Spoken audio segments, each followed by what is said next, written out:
very careful when taking when you choose to do advocacy. A ginger, if you have, if it is you only have one, your bullet, don't misguide it. Hit it to where you want to. Primary target is the person or individual with the power and the authority. We have talked about. Then the secondary one is a person who, while is not the ultimate decision maker, but has an influence in the chain of decision making. Yes. Muli kwagala omukulembeze w'eggwanga mumulabe akole ku nsonga zammwe. Naye temufunye kaadi oba omukisa okumusisinkana. Then kitegeeza nti musobola okuyitira mu muntu amuliraanye asobola okwogera naye. Holiday. That's what it means. Secondary target. Nti obubaka bwammwe n'omubanga temubuwadde oli mwennyini gwe mwagala, naye at least using a second alternative, obubaka bujja kukola ki? Kutuuka. Ababaka ba parliament mu bitundu byaffe bye tuwangaalira, they have personal assistants, is it? Nti even when you don't have his number, you can go to his PA ng'omanyi nti obubaka bujja kukola ki? Gundi twafiiriddwa eyo jjajja yafudde. Then oli naye n'akola ki? Oyagadde omubaka ategeere naye lwakuba tolina namba yo, oba oluusi okubya essimu teriiko, oba oluusi agaanye ogikwata, then n'ogamba ono his personal assistant kuba yo oba omanyi nti by all means bujja kutuuka. So that is a secondary target. Steps in successful advocacy. Emitendera mwe tuyita kwanza tusobole okuyita kye twagala. 1. Familiarize yourself with the corridors of power. Kikulu sooka otegeere ani alina obuyinza ku nsonga eno. Oyagala kwogera ku nsonga ya youth livelihood program. Youth livelihood program ate ogenda wa General Katumba Wamala, Minisita w'enguudo, olaba nti kikola ekyo kweri? Mutegeere, olina okutegeera nti bwe mba njagala kino, it is definitely the Minister of Gender. Okiraba where our advocate falls. 2. Classify the players knowing your allies, opponents and targets, both secondary. Group them. Ono wekinaalema nja kugenda wono. Bwe njagala Emma wemba simufunye nja kugenda wa Fazali. Akole ki? So you group them. Don't put them all somewhere as a single individual unit. Bateme. Ranking decision makers. It is a semblance of the second one. Definite support of your advocacy. Olina okubeera n'abantu ababawagira. Kikulu mulina okutegeera nti ono ali ku nsonga yaffe oba nedda. Otherwise, oyinza okwogera naye ng'olowooza nti y'omuntu omutuufu ow'okwogera naye, and yet he is not. Then you spend your time, your resources. At last, you realize later, when it is too late, that you spent your time to a wrong person who has not helped you. That's what I normally call misguided means.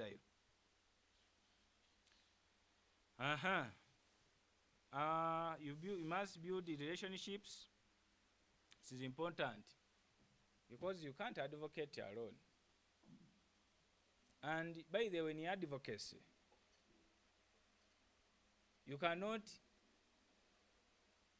advocate for a policy. A policy is macro in nature. It is widespread. It affects the community. It affects the society. It affects the country. So if you came as Hamza, then tujja kutegeera nti oyo ali kweyagaliza, ali ku bibya abalakake. Kati sisobola kwogerera bantu, okiraba? Sisobola kwogerera ki? Abajja kutegeera nti oyo enjala yekola ki? Akati oli mba ndi kwogera ekintu kyesente nnyingi miliyoni nga 10. Oli ajja kutegeera nti oyo ye mitwalo 5 tumuwe enjala ndowooza yemuli omusumbuwa. Agende kuba tutegedde nti ali ku bibye.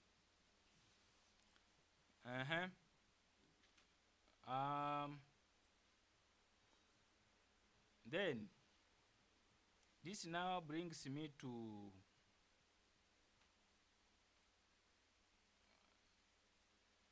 the following, the tools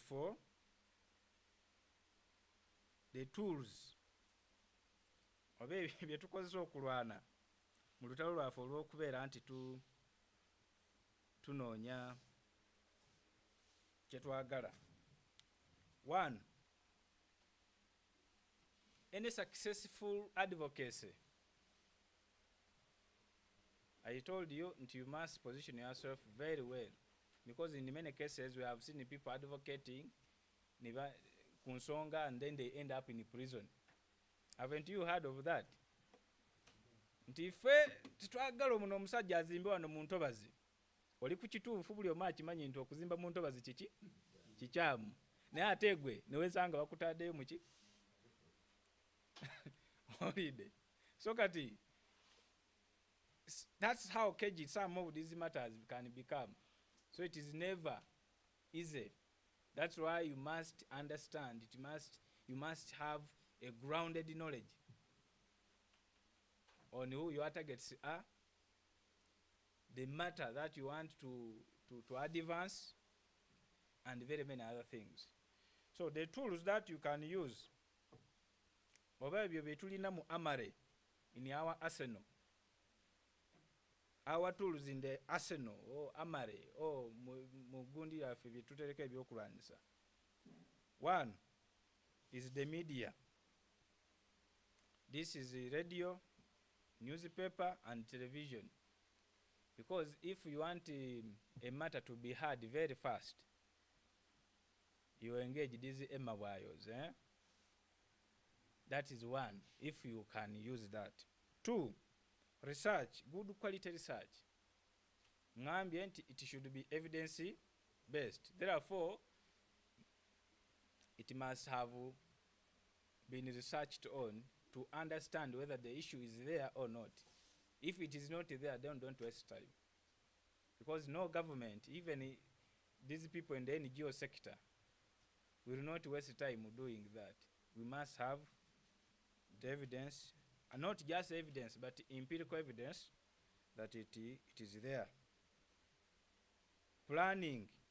Hey, you must plan.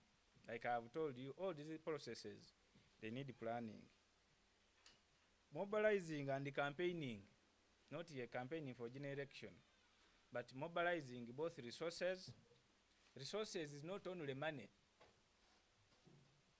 There is human resource, the biggest one. You may not have money, but you have the vigor, your drive, your motivation and self-inspiration to move and reach where you want to go with a minimal cost, or sometimes even less, or not there, but you reach. Campaigning, of course, okukubiriza nti mutukoleko. Information dissemination, okuwaayo amawulire. Monitoring and evaluation. You must check yourself to understand whether you have moved the journey. This brings me to lobbying. It's one of the tactics of advocacy. Now, that's why I told you that the two, this is a subset of, the bigger word is that one, advocacy. Lobbying is a subset of advocacy.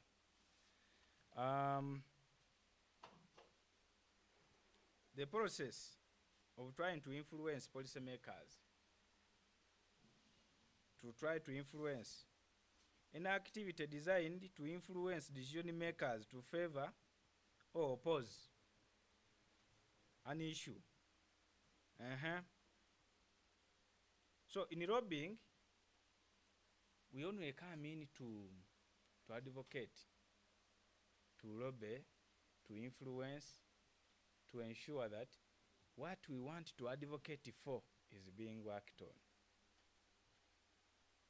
So that's what lobbying means in summary. But it is a tool of advocacy. So kakati nze omulimu gwe bampadde gubadde ogwo, naye nga definitely I would want to spend, because this one it is a 3 hours presentation when we are doing in class, but now the audience here is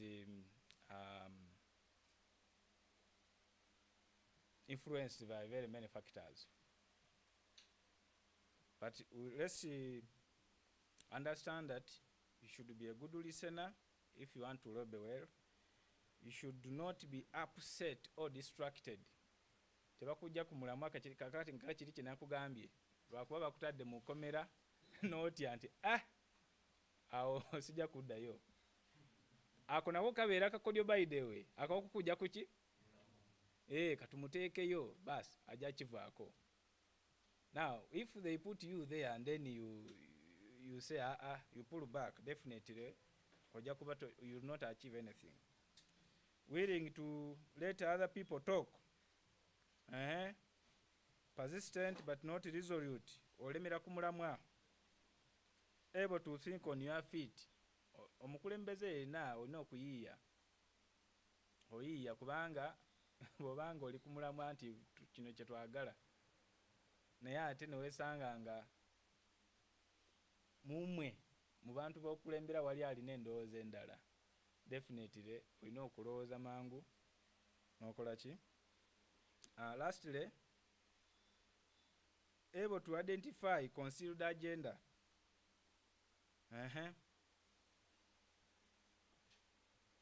Bwe tuba tugoberera oba muli kugoberera nze nga nze abakulembedde,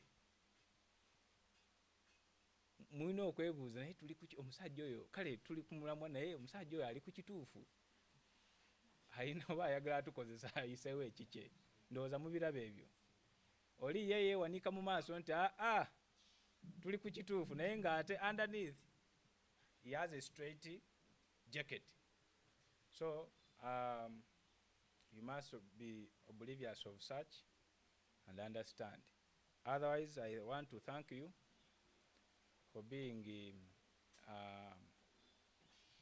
a good audience, and I hope maybe that we shall continue to share experiences and any matter that you would think that we may get to understand. I may learn from you as well as you may want to learn from me. Thank you very much. Thank you. Another round of applause for our trainer. Thank you very much, Hamza, and I'm very sure you'll share what you had prepared for us with our honorable members. It is here. I know they will share their emails later. Here. Thank you very much. I want to remind you, we are live on Faraja digital platforms. The session is live, and for those who are on Twitter, kindly follow Faraja Africa Foundation. And when you're tweeting, please, the hashtag is Youth Parliament, UG. Don't forget that, because we really have to inform everybody that we are here. So we are already time bad. I want to invite Mr. Abaho. His task is very simple, to make sure that we get a new speaker, right? And we are also waiting for that. The floor is yours, sir.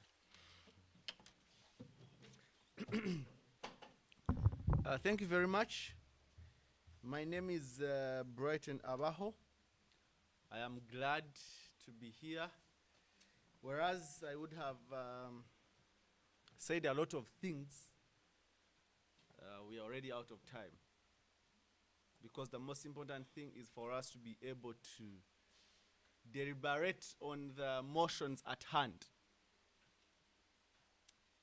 I am a lawyer by training, and I practice research and policy.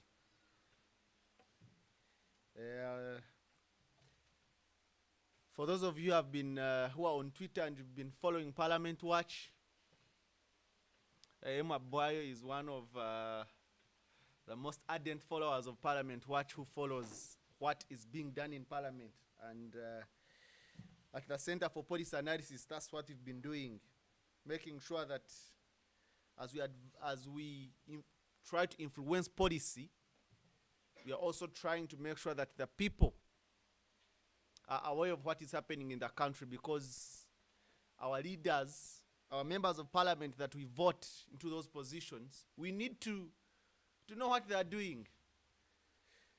So if you're there and you probably would want to know what is always happening in Parliament, Parliament Watch, on all social media platforms, you will find what your member of parliament has said and what is happening in Parliament, both at committee stage, plenary, and in the field when they are doing oversight. Of course, because we all know the role of Parliament as provided for in the Constitution, the role can be categorized into three: representation, legislation, and oversight.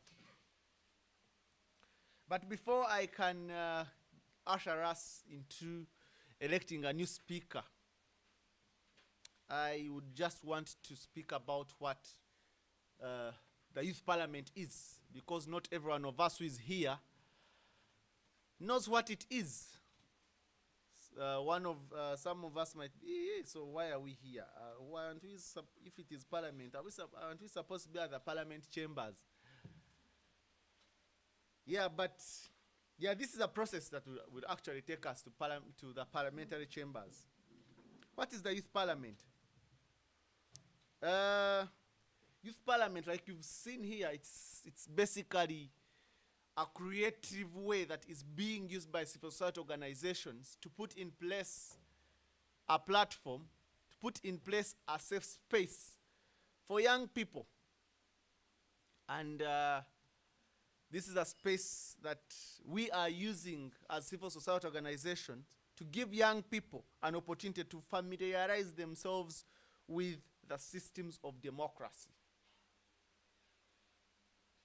For us as young people to know how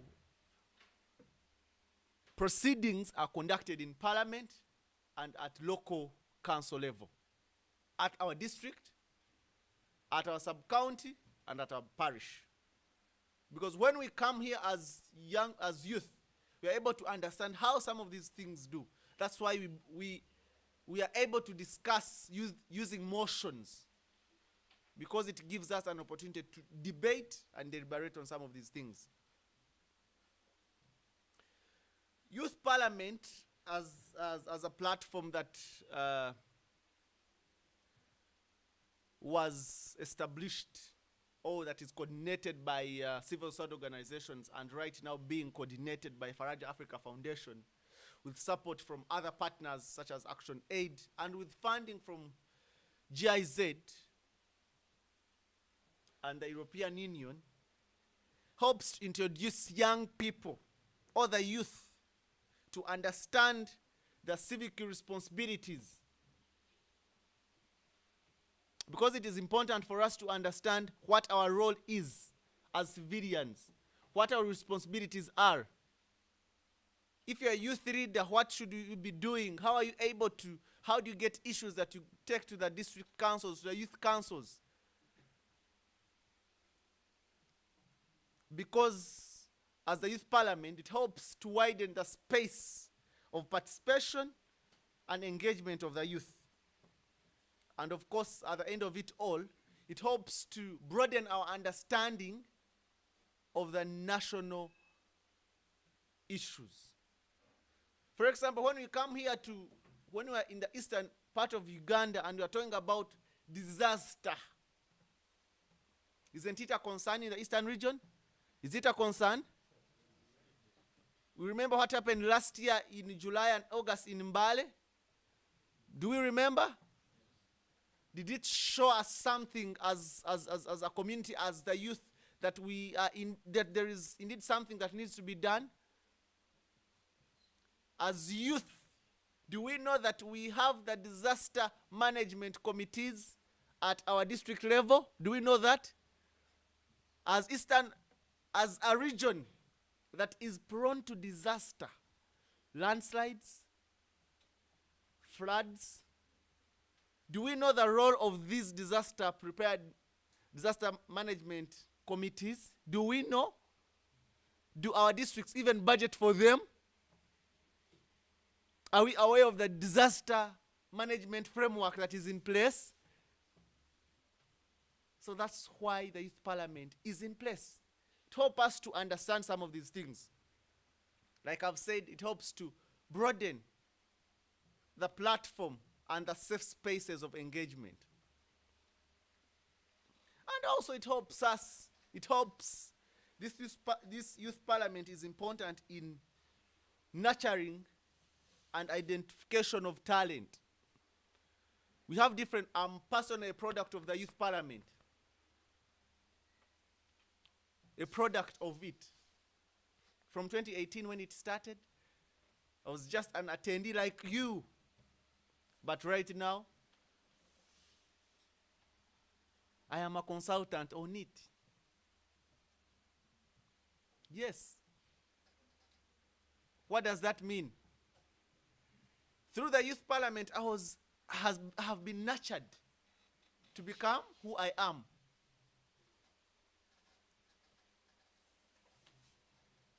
And like our trainer, Mr. Wamono, noted earlier on, it is a platform that we use for advocacy. And like he says, advocacy is a process. And for you to be successful in advocacy, you need to understand the who, what, and when. If you have an issue, where do you take it? What do you take there? And when do you take there? When do you take it there? We have an issue of disaster. At what level do we engage the responsible institutions, MDAs, to have it in place? If I may ask, for how long has the government asked the people of Bududa or in the landslide threatened areas to relocate? And those that have relocated to places like Bulamburi, are those places better? So, at what stage do you think you should involve your district, your member of parliament, the ministry, to understand that something is lacking?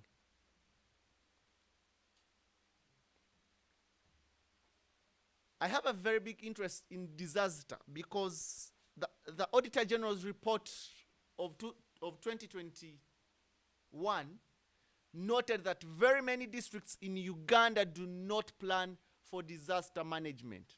It indicated that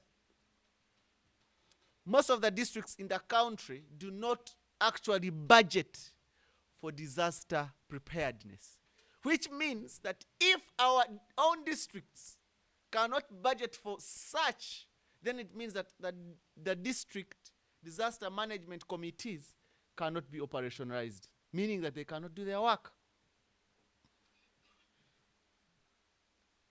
The Auditor General's report is a government document. It's not a document of civil society. So when we come to these spaces to deliberate on some of these things, I hope that we get to understand where we need to go and why we are in this place. The Youth Parliament helps us to generate and put together issues that we are able to use to engage our leaders. Our youth representatives, our 5 youth representatives, the 5 members of parliament, to engage the different offices, Ministry of Gender, Ministry of Local Government, Office of the Speaker, and also the different committees of Parliament. Specifically in this case, the Committee on Gender. So for us to be able to get all these issues, we use spaces such as the Youth Parliament. And as we all know, is that from the Subnational Youth Parliament, we go to the National Youth Parliament. For those of you who were following last time, you remember very well we had the Speaker, the Right Honorable Anita Among, the Right Honorable Anita Among, in the chambers. That's how such a space is very important, and we must make use of it as young people. Because last year, after all our sittings, we had a motion on issues concerning young people discussed in Parliament. So when we are here, we are not just here to probably waste time. I think now we have a better understanding of what the Youth Parliament is really, for those of us who didn't know. And without wasting any more time, I am going to lead us into the next program, the next phase of us being able to elect the Speaker. I'm not going to have a lot to say, but all I will do, I will appoint myself as a presiding officer of that election. Yes, because you cannot have an election that does not have a presiding officer. The election of the Speaker, as provided for in the Constitution, Article 82, Clause 5, says that the election of the Speaker shall be presided over by the Chief Justice, and in this case, I am one. So I would like to take this opportunity to open up nominations for us to be able to have our Speaker. You will stand, nominate the name, nominate the person. That person is seconded. We ask whether that person consents. After that, we are going to give 1 minute to each candidate to come and speak to us, and then we shall vote. Because we don't have time, remember, I would like to take this opportunity to open nominations. Thank you. We'll start with my colleague here. Okay, thank you everyone present. This is my day, Sam, as I introduced myself earlier. Come. You need to come here, such that people know. Okay, thank you everyone. This is Mbale Sam, as I introduced myself earlier. I'm a district youth councillor who represent the youth of Sironko in the big council. My standing here is to nominate Hassan Nangwe, youth councillor from Bufumbo sub-county, as a speaker into this session. Thank you. Thank you very much. Anyone to second Honorable Hassan Nangwe as the Speaker?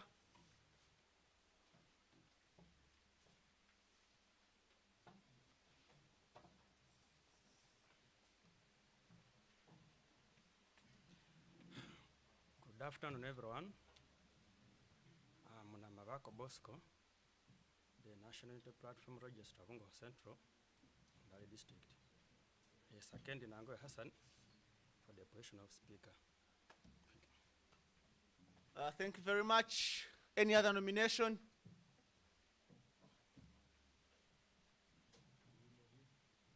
Yes? No, we are going to get to know him. Before the nomination comes in, Honorable Hassan Nangwe, do you consent to the nomination? Do you consent to the nomination? Thank you. Yes, good morning once again. I want to thank our Chief Justice and the organizers plus our trainer. Thanks a lot to Faraja, Africa Foundation, the European Union, GIZ, and Action Aid. My name is Masawi Ivan from Forum Democratic Change Youth Wing. I come here to nominate Honorable Kipea Dennis as the Speaker of the House today, seeking your mandate. Thank you. Thank you very much. Anyone second Honorable Kipea Dennis?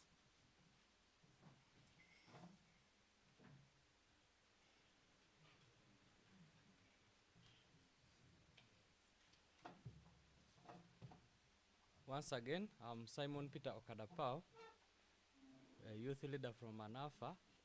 My task here is simple. I'm here to second Honorable Kipea Dennis for position of Speakership, Youth Parliament. Thank you very much, Honorable Kipea Dennis. Do you consent to the nomination? Yes, I do consent. Thank you very much. Meanwhile, the House has the liberty to close the nominations. How it is done, you move a motion that nominations be closed, and such a motion is seconded. And once the motion has been seconded, the House has to vote on it. And there we close nominations. Any other nomination or any or motion to?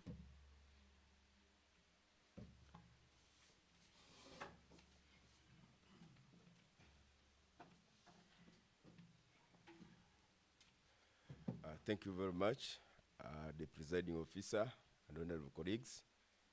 My name is Yoel Kelvin Obaira. I'm the district youth chairperson of Sironko on the National Youth Council of Uganda. I'm hereby moving a motion to close the nomination. Thank you. Thank you very much. Anyone seconding the nomination? How many are seconding the nomination? Seconded by 5 to 10 people. Thank you very much. I would like to take this opportunity to put a vote to this, to allow the House to vote on the motion. Those in favor say yes, and those not in favor say nay. Yes. The majority have it. Thank you very much. So we are going to invite our two colleagues, Honorable Nangwe Dennis, Honorable Kipea Dennis, and Honorable Nangwe Hassan, Hassan Nangwe, to use 1 minute each to speak to us. Thank you. Honorable Hassan Nangwe, kindly.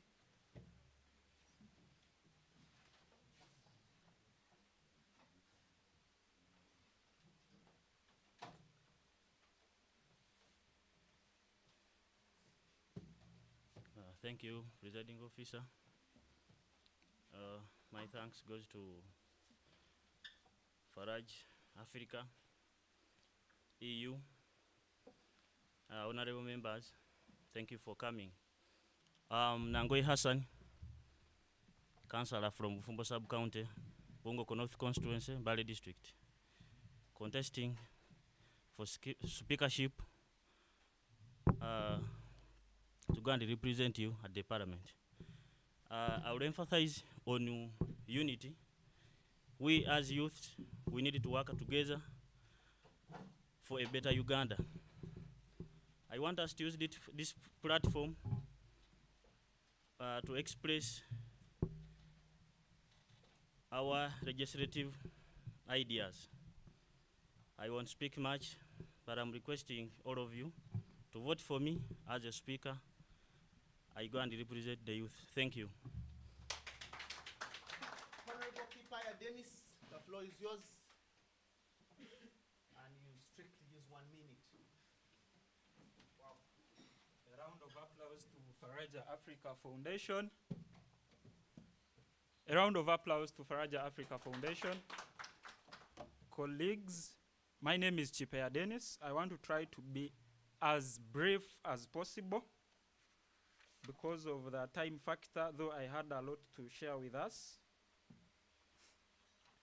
So Kipea Dennis happens to be my name. I'm a youth leader from Mbale City at the parish level.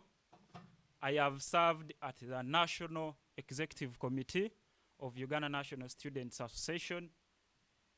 I have attended the previous 2 sessions for the Youth Parliament regional level here, and I believe I have the expertise in as far as this house should be run.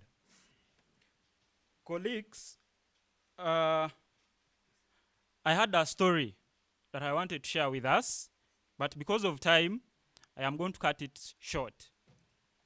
Once upon a time, there was a maker, and this maker made a pencil. I want to use a pencil because I believe majority of us here use pencils, or we have our young ones who use pencils in their everyday life. A pencil has something black in it, which is inside. So when you've gone to the shop to buy this pencil, it might be black, it might be blue, it might be red. But what matters is that black thing that is inside the what? That is inside the pencil. For that pencil to give you a masterpiece, you must sharpen it and you must put it in the hands of your art teacher. Our young ones who are at home, maybe who are 2 years or 1 year, when you give them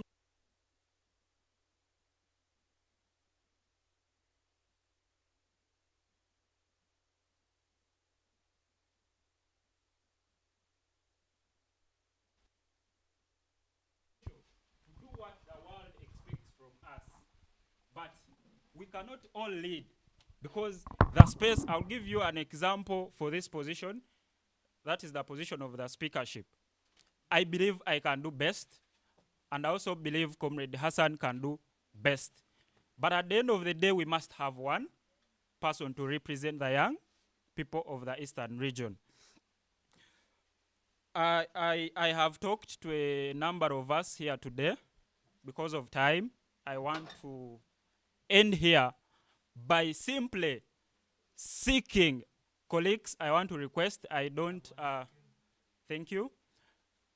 I don't want to say that I am NRM, I am NOB, I am FDC.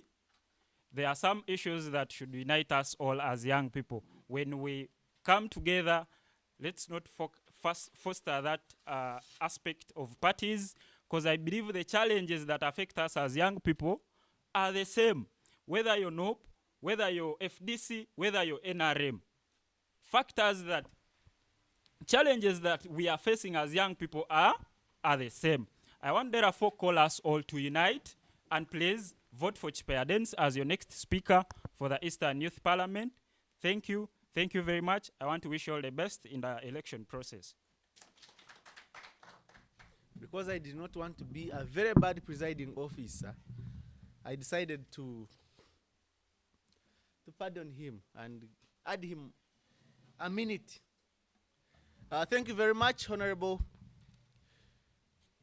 Kipea Dennis and Honorable Hassan Nangwe.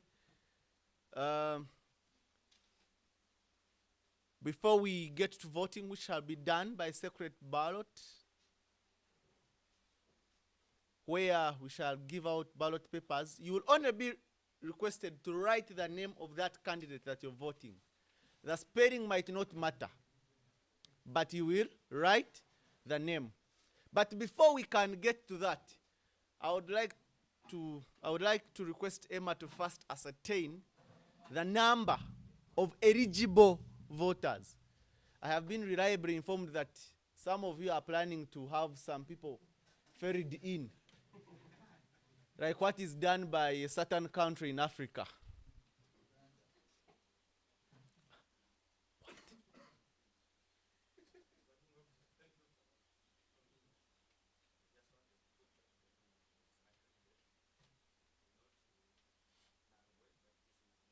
Nangwe.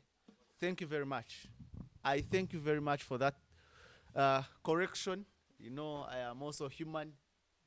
And because we come from different jurisdictions, I I stand to be corrected. The name is Hassan Nangoye. Thank you very much.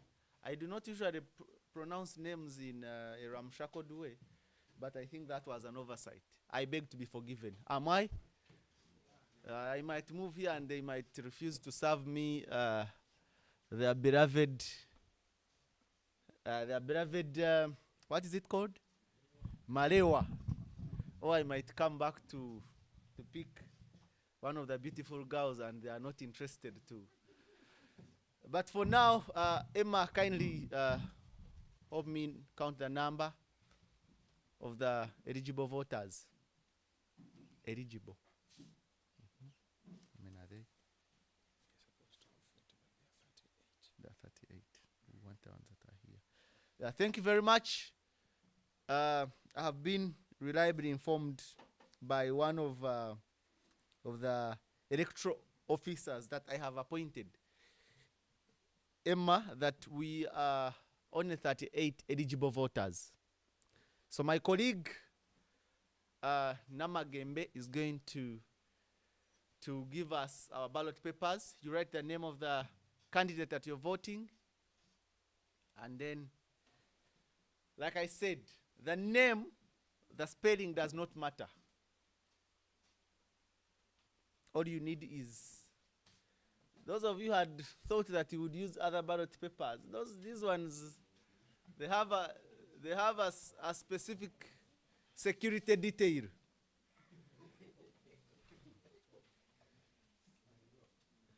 Yes, that you might not.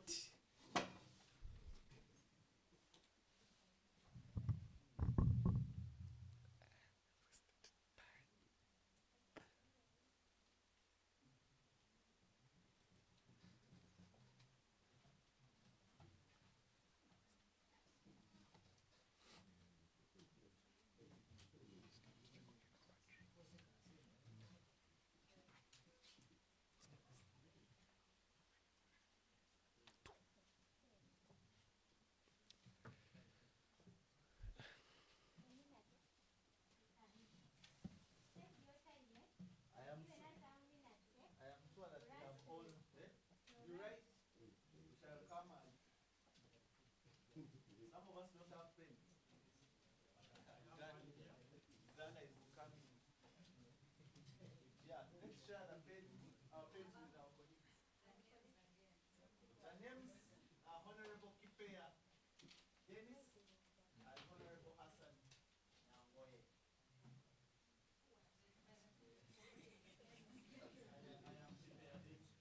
Honorable Kipea Dennis.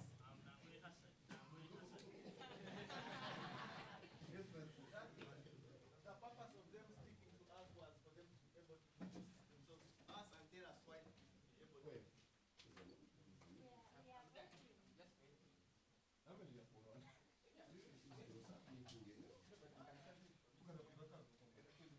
No, we need to settle. We need to settle first. Come back. You have to submit your vote.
Some ghetto people have manufactured new ballot papers.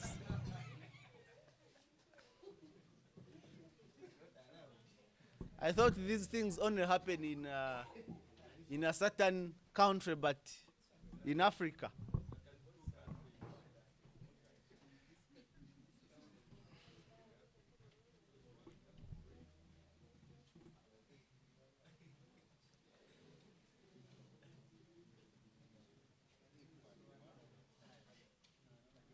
I hope all of us have been able to cast our votes. Thank you.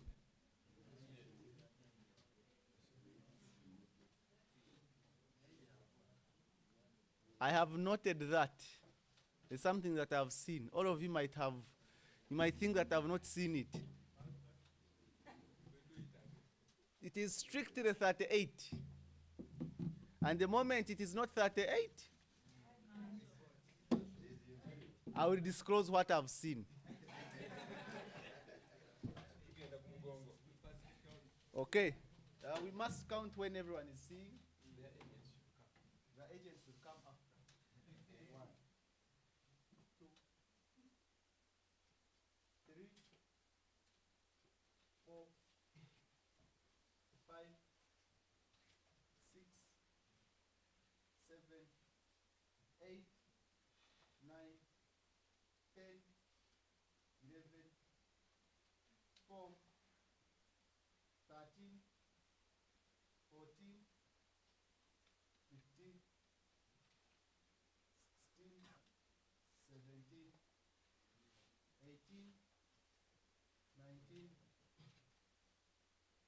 20, 21, 22, 23, 24, 25, 26, 27, 28, 29, 30, 31, 32, 33, 34, 35, 36, 37, 38,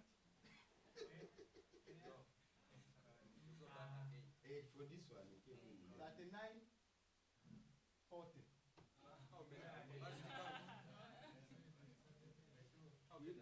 All of us were counting. do any count.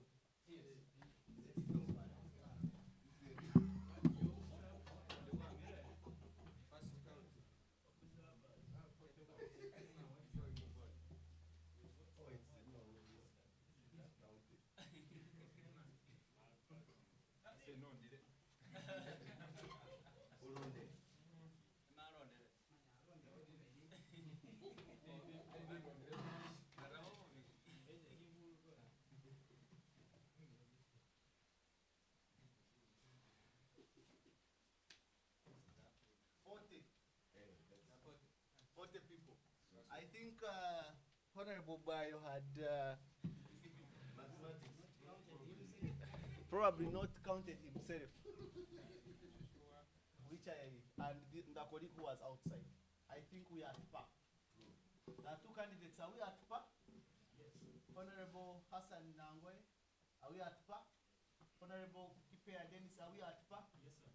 I would not want to hear that, you see.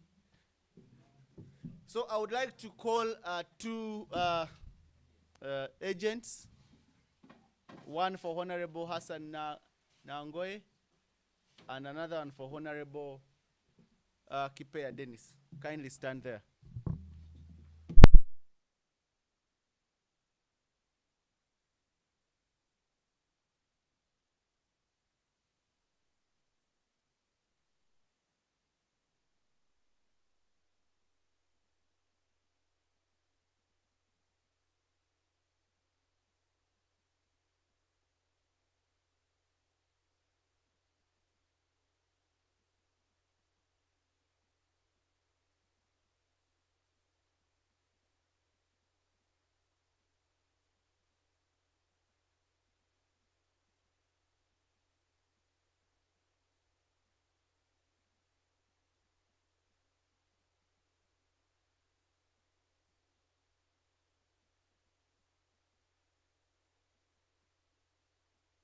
Leaders are corrupt. I talk and I know.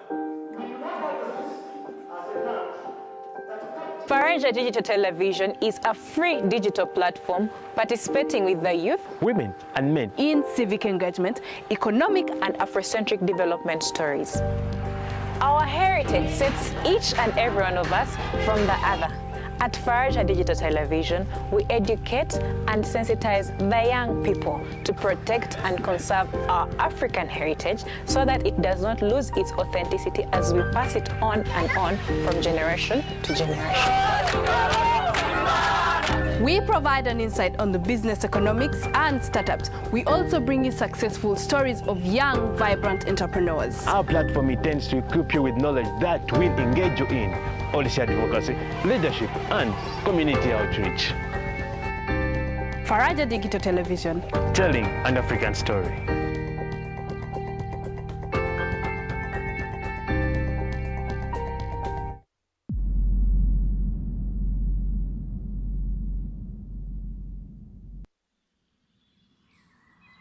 My name I'm called Omony Rogers. I have my own boutique which I'm operating along Lumumba Road, former Adrico Hills factory. I'm called Asizu Proscovia, and we are in Ovison Trading Center, Bora Sub-County, Alarua District.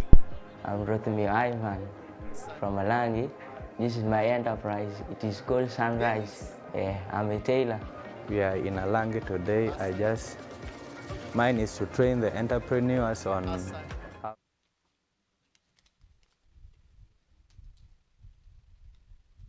Nangwe.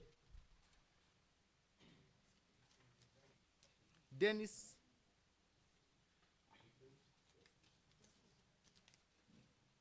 Dennis. Dennis.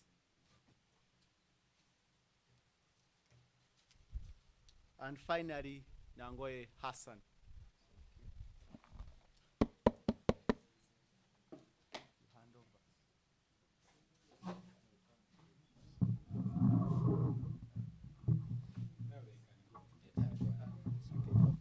Thank you very much. We are going to count the ones for Honorable Hassan Nangwe. Yes. One. Yeah. 1, 2, 3, 4, 5, 6, 7, 8, 9, 10, 11, 12, 13, 14, 15, 16, 17, 18, 19, 20, 21, 22, 23, 24, 25. 1, 2, 3, 4, 5, 6, 7, 8, 9, 10, 11, 12, 13, 14, 15. As per the results, Honorable Kipea Dennis, 15 votes. Honorable Hassan Nangwe, 25 votes. I would like to take this opportunity to declare Honorable Hassan Nangwe as the duly elected Speaker of the Eastern Region Youth Parliament 2023. In the same vein, I would like to take this opportunity to congratulate him and to ask him to do as promised in his manifesto. I thank you. My role here is done. I'll just need 2 minutes to brief the Speaker and the 2 clerks on how we are going to proceed. We're going to come here, we take the oath, and we have our session started. Thank you.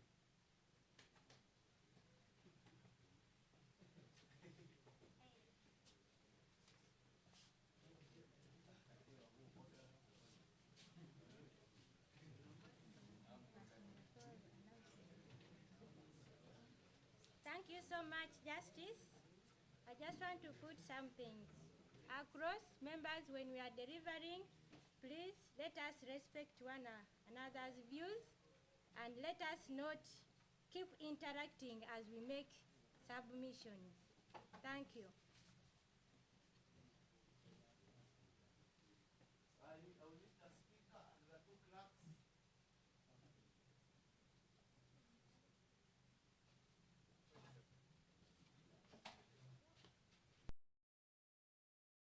Leaders are corrupt. I talk and I know. Faraja Digital Television is a free digital platform participating with the youth, women and men in civic engagement, economic and Afrocentric development stories. Our heritage sets each and every one of us from the other. At Faraja Digital Television, we educate and sensitize the young people to protect and conserve our African heritage so that it does not lose its authenticity as we pass it on and on from generation to generation.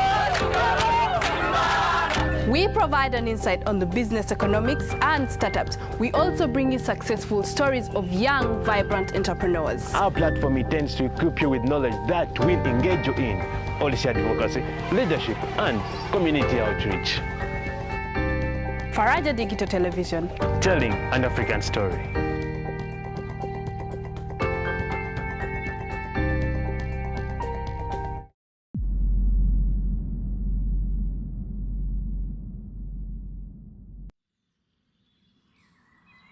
My name I'm called Rogers.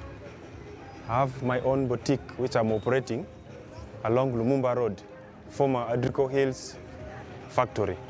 I'm called Proskovia, and we are in Ovison Trading Center, Bora Sub-County, Alarua District. I'm Rotimi Ivan from Alangi. This is my enterprise. It is called Sunrise. I'm a tailor. We are in Alangi today. Mine is to train the entrepreneurs on how to market their products on social media, plus all other social media platforms they can use to market their business. One of the key focus areas was how do we get digital skills to the young people in West Nile. Most importantly, in the face of COVID, because COVID limited our movements, COVID limited our interactions and our ability to be able to transact or even earn something from our businesses. We've been having training on digital marketing, doing business on WhatsApp, Facebook. I received a great training from Advanced Africa and the Faraja Africa about digital marketing, which has really impacted a lot in my business of boutique. Because I started the business at a small scale with the worth 200,000, which I used to do it on local sales within the surrounding area, as you see. I've been trained about 3 times. The first time was on social media, and then plus other things, and then the second time I went for another training on how to make TikTok videos. And then the last one was around May. They are all good trainings. We got a lot of knowledge which we are using to train the entrepreneurs on. I've gathered skills and knowledge about the digital marketing, about doing business on online marketing, and I've also learned so much so that I can teach the entrepreneurs how to grow their business, not only manually, but online. It is important because you see, when you do business in a shop or at your place, you limit your access to clients within that area. But when you are using this social media, you are able to meet people even far from you. For example, now you come from Arua. When you're coming from Arua, you may expect to meet somebody who's dealing in stationery or somewhere you can eat or you can buy certain things. But if you have ever seen this place on Facebook or on WhatsApp, you can come to me direct because we train them on how to locate their business. At first, I was so green about it. When I started the business, I was just nothing about digital marketing. I used to have in fact, I used to use the platforms for our usual things. But now when I was transformed, I was taught on how to use the platform. by Faraja and Advanced Africa, really have now known the use of social media. Like the trainers on Twitter, Instagram, Facebook. Before COVID, each one was doing the business in their own way. Then when these NGO, Advanced Africa and Faraja Africa, they came up with how to do businesses online, that's why I picked interest and decided to also equip our youth so that they can improve on their coverage and sales. Yeah, my life has changed so much. In fact, I thank Faraja and Advanced Africa because now I'm able to sell online. I've sold many printers online, even I've sold some laptops online, which I used to put in one place, but for now, people call me that I want printer, I want books, I want ABC. I'm able to meet clients who, if they had to come face to face, they couldn't have met me. But because the training I had, I'm able to sell online now. So my market base has increased.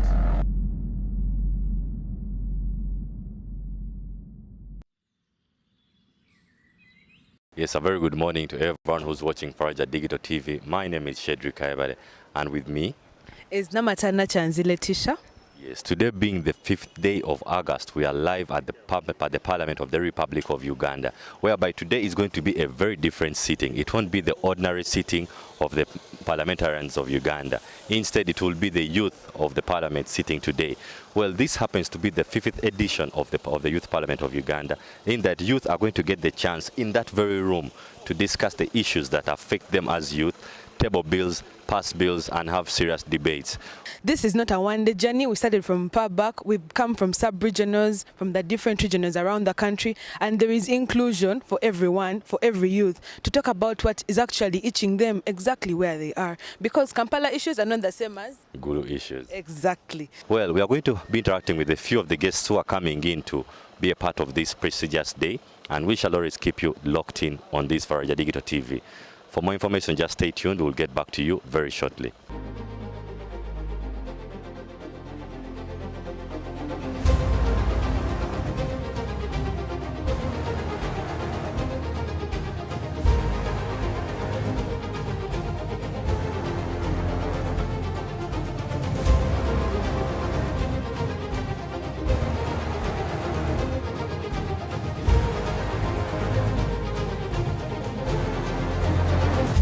For you as a nominee on the position of the Speaker. Why do I think that I am able to achieve this? Together we can generate a new breed of African leaders.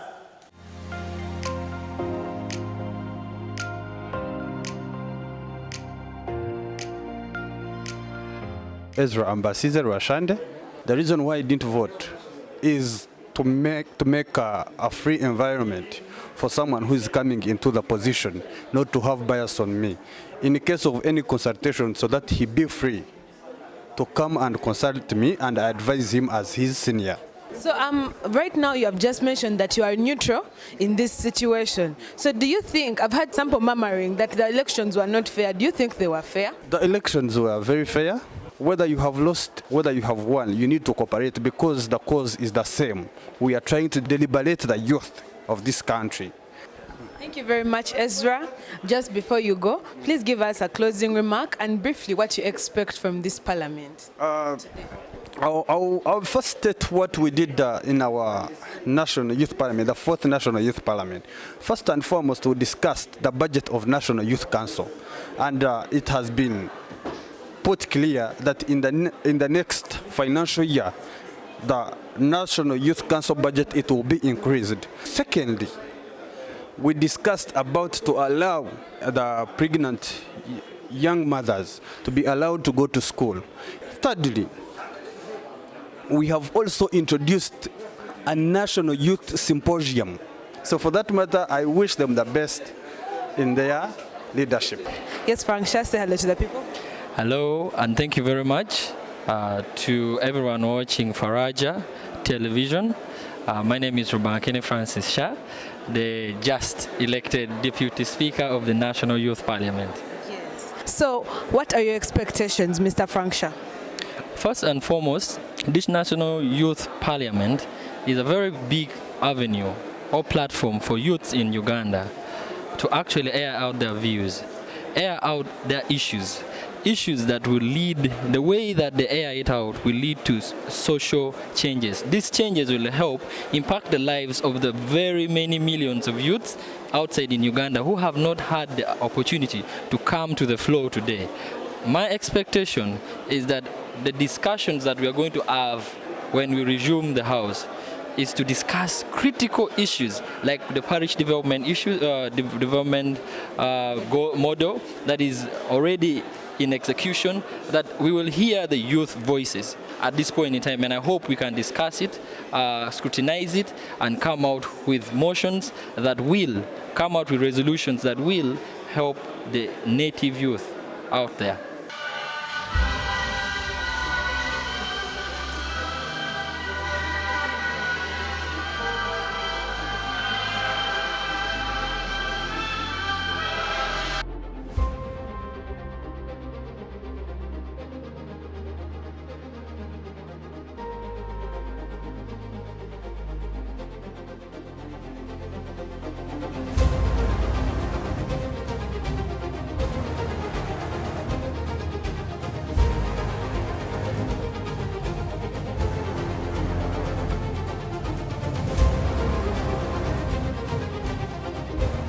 Well, as you can see, in my background is the youth that have been a part of this very prestigious event.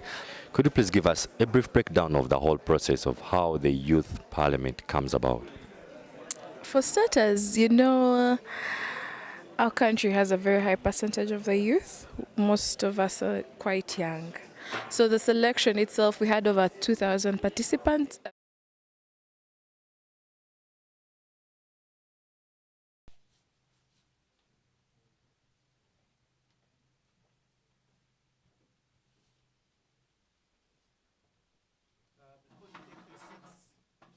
The speaker must first swear in, because before the speaker is sworn in, they don't have any powers. I'm the one still with the powers.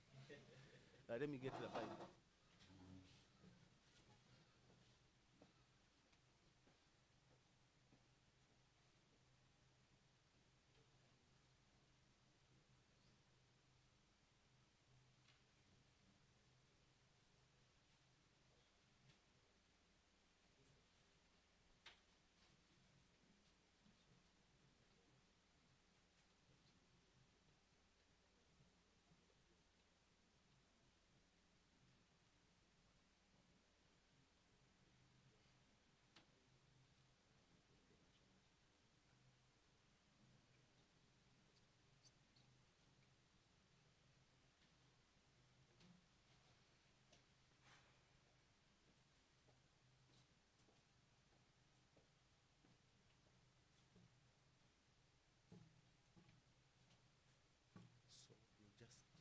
Raise your hand and you read this. Swear in the name of the Almighty God. Then when you reach here, speak out. You replace Western with Eastern. When you speaker in office of the speaker of the Eastern sub regional. Don't say Western, you say Eastern. I would like to take this opportunity to, the speaker will be, just raise your hand. I, Nangoye Hassan, in the name of the Almighty God, that I will at all times well and truly serve the Republic of Uganda in the office of Speaker of Eastern Sub-Region Youth Parliament, and that I will support and uphold the Constitution of the Republic of Uganda as by law established. So help me God. Thank you very much. With the speaker sworn in, I no longer have any powers. Kindly take your seat.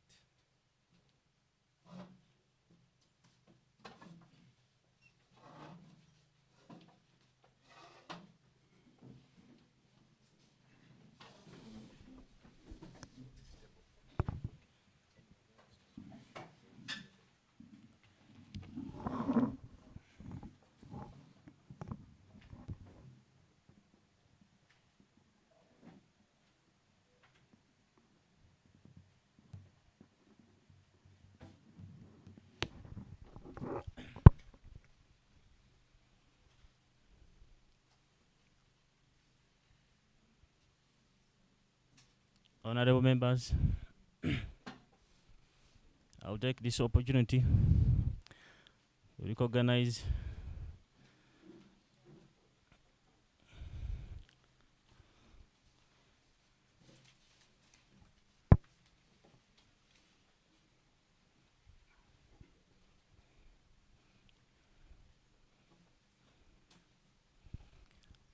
thank you so much for coming. Honorable members, thank you for voting me as a speaker to go and represent you in the parliament. I want to get one volunteer to lead us in the prayers so that we can continue. One volunteer, come.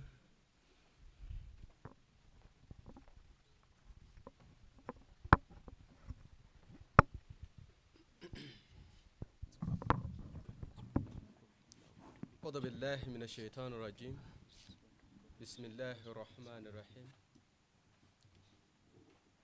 الحمد لله رب العالمين الرحمن الرحيم مالك يوم الدين إياك نعبد وإياك نستعين اهدنا الصراط المستقيم صراط الذين أنعمت عليهم غير المغضوب عليهم ولا الضالين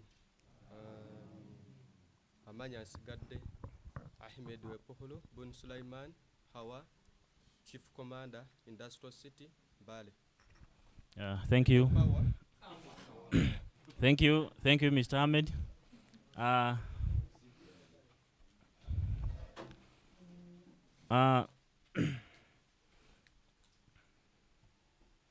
The play is done. We want one volunteer to lead us in the national anthem.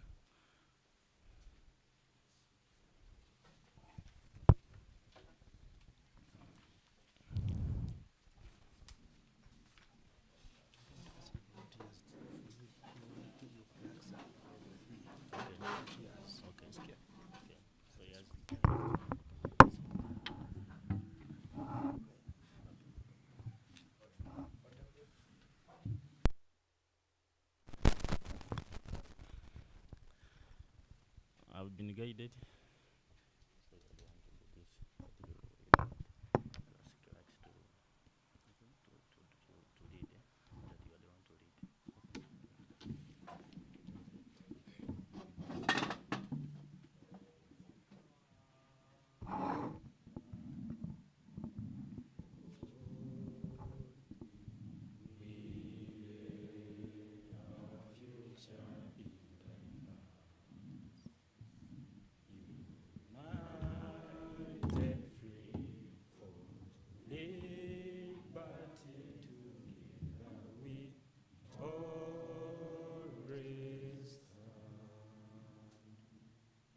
The East African anthem, one stanza.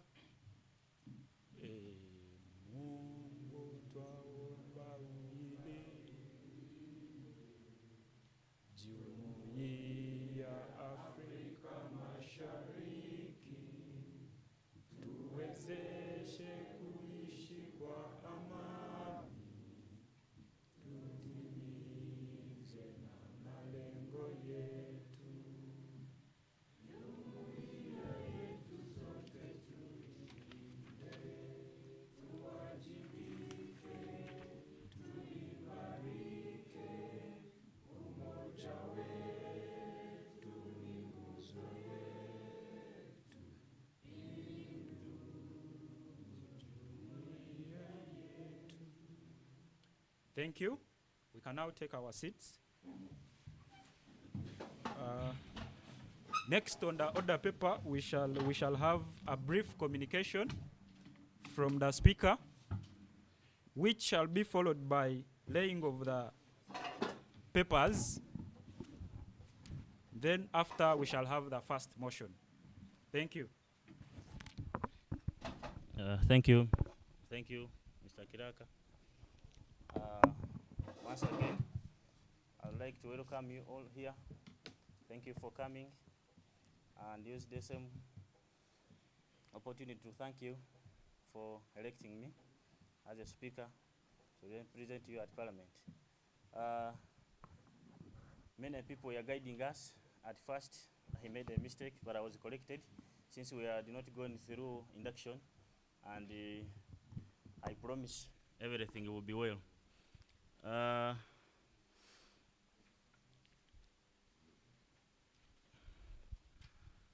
Me, most of the times, I've talked about unity from the start. We have faced a lot of challenges as youth, and we have to come together to overcome, to solve this. So, my fellow youth, I urge you to go and teach our fellow youth what to do. Most of us, we don't want to participate in politics because we are intimidated. When some of us contested at a parish level, they intimidated us and they promised to kill some of us. So, with God's mercy, I was elected first at Kama Parish as a councillor, and Mr. Ayub was my teacher. He inducted me at a sub-county.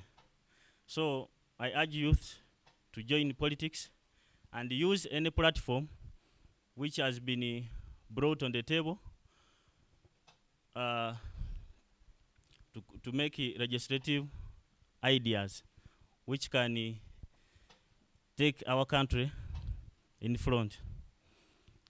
Youths were left behind because they think we cannot do anything, but since you have elected me, I will use my powers to make sure that we urge more youth to join us, and we liberate our country. As Mr. Ayub was a youth at a certain time, and also I was also a speaker here. He has handed it over to me, so we want to behave like that, not like the dictators who don't want to leave power. So I don't have much to speak. I'm happy because you have entrusted me with this position. I will beg to stop there and request the clerk to read for us the next agenda. Thank you.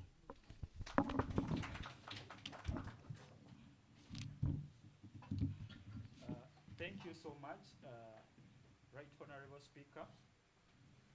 Next on the order paper is laying of papers, and I would like to invite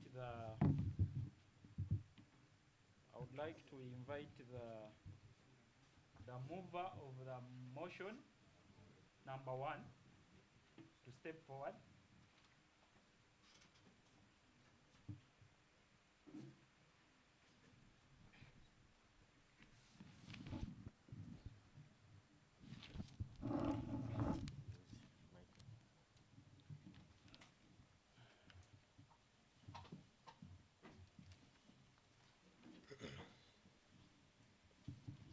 Thank you very much.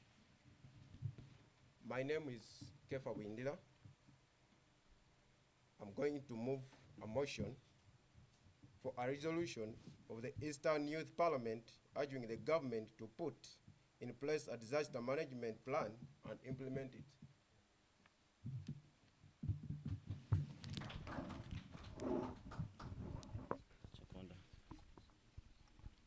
Anyone to second the motion?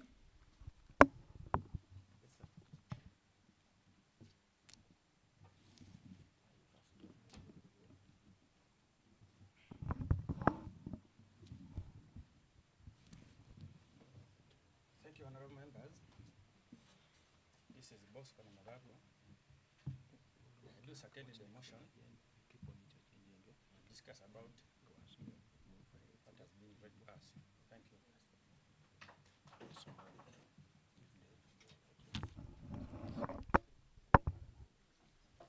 Yes.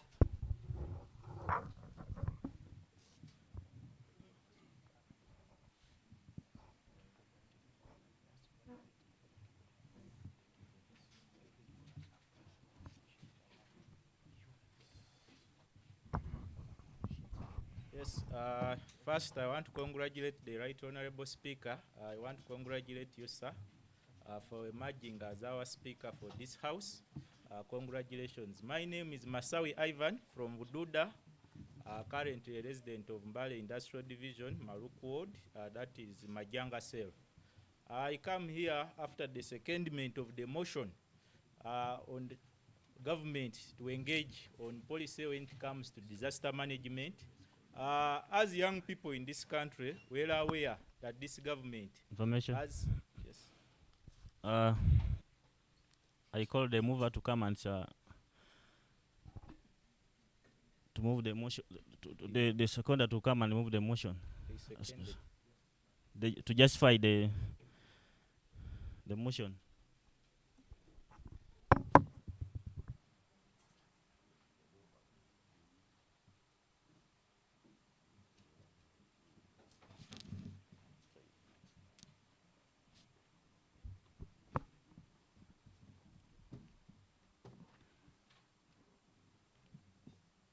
Thank you very much, honorables.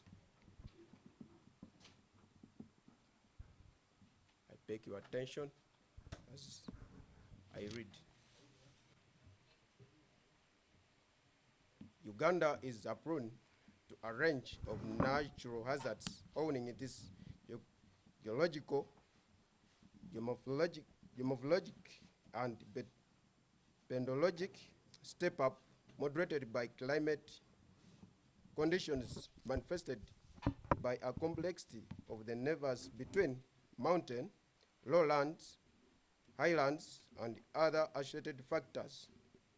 Uganda is ranked the 14th most vulnerable and the most unready to cope with hydrometeorological disasters in Africa. Uganda has increasingly faced climate change and environmental-related problems, with mountainous sub-regions of Rwenzori and Elgon being the most hit. The affected population is always severely impacted through displacement, lack of access to safe water, limited access to health care services and other services due to damaged infrastructure and food insecurity, among others. Landslides are one of the devastating effects that have been faced due to climate variability. Landslides usually occur in hilly terrain and are triggered by persistent rainfall. Bududa district of Uganda has a history of landslides attributed to the highly trend of Mount Elgon. Bududa receives an average precipitation of above 1,500 millimeters per year, meaning it basically rains every day. Threatening landslide occurrence. This is worsened by the ever-increasing population, which puts much pressure on the land. The current population is about 227,400 inhabitants, with a population density of 906.7 persons per square kilometer, 4 times higher than the national average, making it the most densely populated region in Uganda. The occupants exploit the slopes of Mount Elgon for settlement and agriculture, often causing land discretion. Last year in July, areas of Mbale, Kapchorwa, and Sirongo districts, all in eastern region, were severely affected by flooding and mudslides. This catastrophe left many houses submerged, crops and roads wiped out, and more than 20 people dead. Despite exiting policy actions on disaster risk reduction, many community members in Bududa still continue to settle in high-risk areas rezoned for non-settlement. there seems to be an apparent information asymmetry on expectation between the community and government. The 2020 annual disaster report showed a loss of more than shillings 536 billion in mandatory terms, which was catastrophic to the economy and development.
Droughts and civil unrests. We believe that once this plan is put in place, the government can establish early warning systems such as evacuation procedures and resource allocations, allocation strategies, which can significantly reduce the impact of disasters and save lives.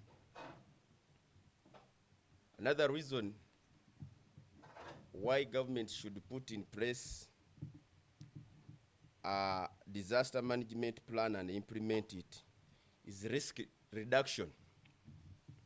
Implementing a disaster management plan helps identify and assess potential risks and vulnerabilities in the country by understanding the specific hazards faced by different regions or communities within Uganda.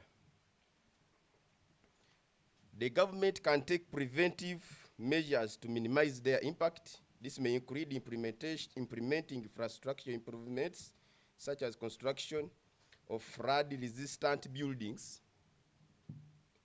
establishing fire breaks in high-risk areas, or implementing land use planning regulations. So we believe that once a disaster management plan is put in place by the government and it is implemented, then it can reduce on these risks.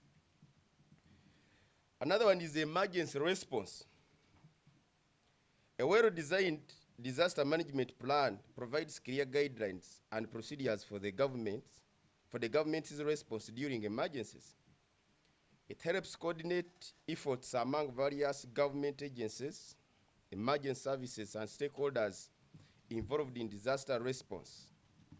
Having a plan ensures a structured and efficient response, including search and rescue operations, medical assistance, distribution of relief supplies, and restoration of essential services. This is another reason why I think the government should put up a disaster management plan, simply to handle emergency, have emergency response, the medication, relief. I can give a case of Buramburi. I think last year when landslides occurred in the Buramburi district, it took close to a week for the government to respond.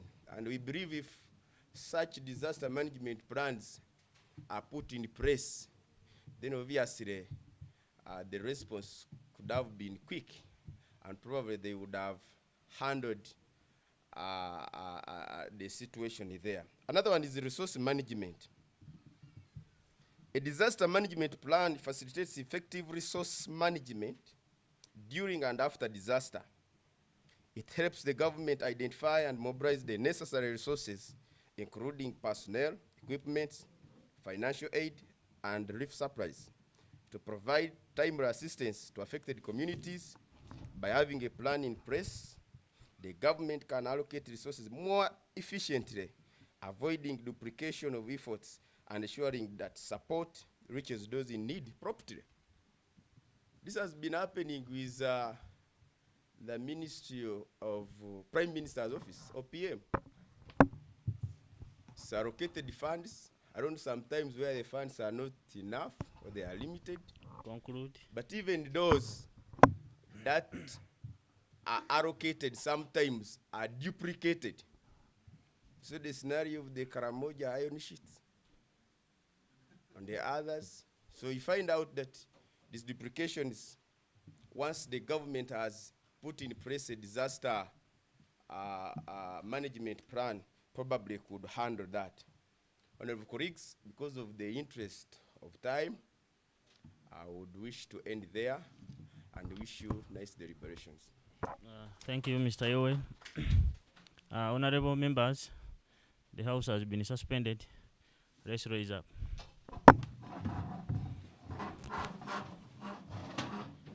Leaders are corrupt. I talk and I know. Faraja Digital Television is a free digital platform participating with the youth, women, and men in civic engagement, economic and Afrocentric development stories. Our heritage sets each and every one of us from the other. At Faraja Digital Television, we educate and sensitize the young people to protect and conserve our African heritage so that it does not lose its authenticity as we pass it on and on from generation to generation. We provide an insight on the business economics and startups. We also bring you successful stories of young, vibrant entrepreneurs. Our platform intends to equip you with knowledge that will engage you in policy advocacy, leadership, and community outreach. Faraja Digital Television, telling an African story.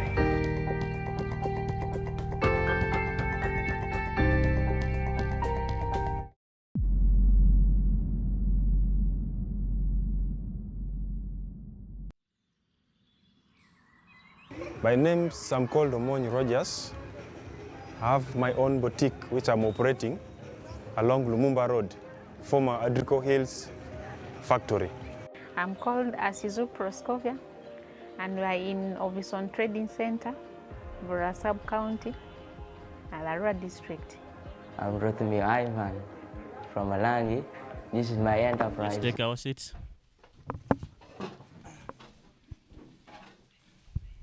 Next.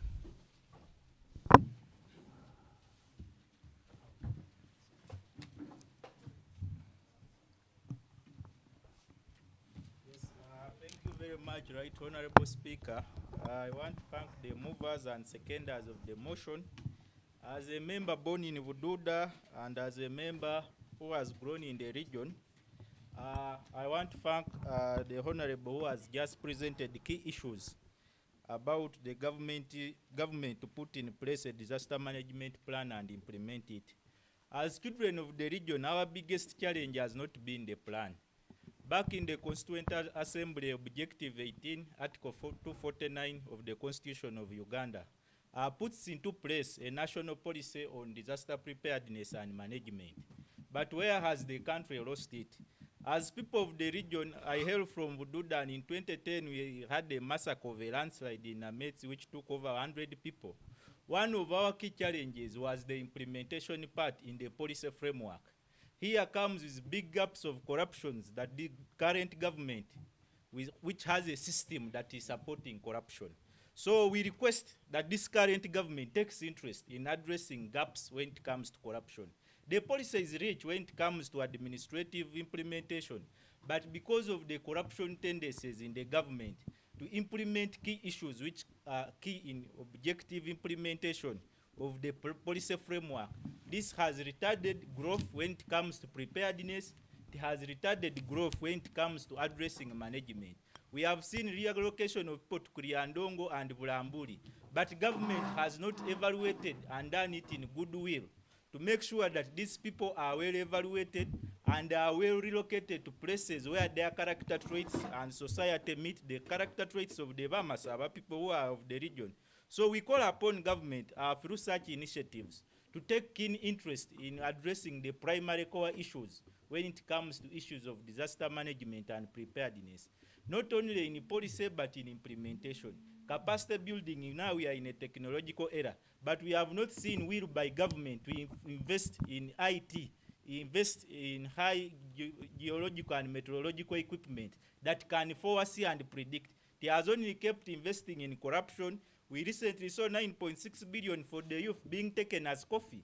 And we are the highest growers of coffee youth from the region who are being relocated day and night. But why has the government taken key initiative in investing in our region? So I beg to submit. Thank you very much, Honorable Speaker. Thank you. We need to balance. Ladies, you are silent.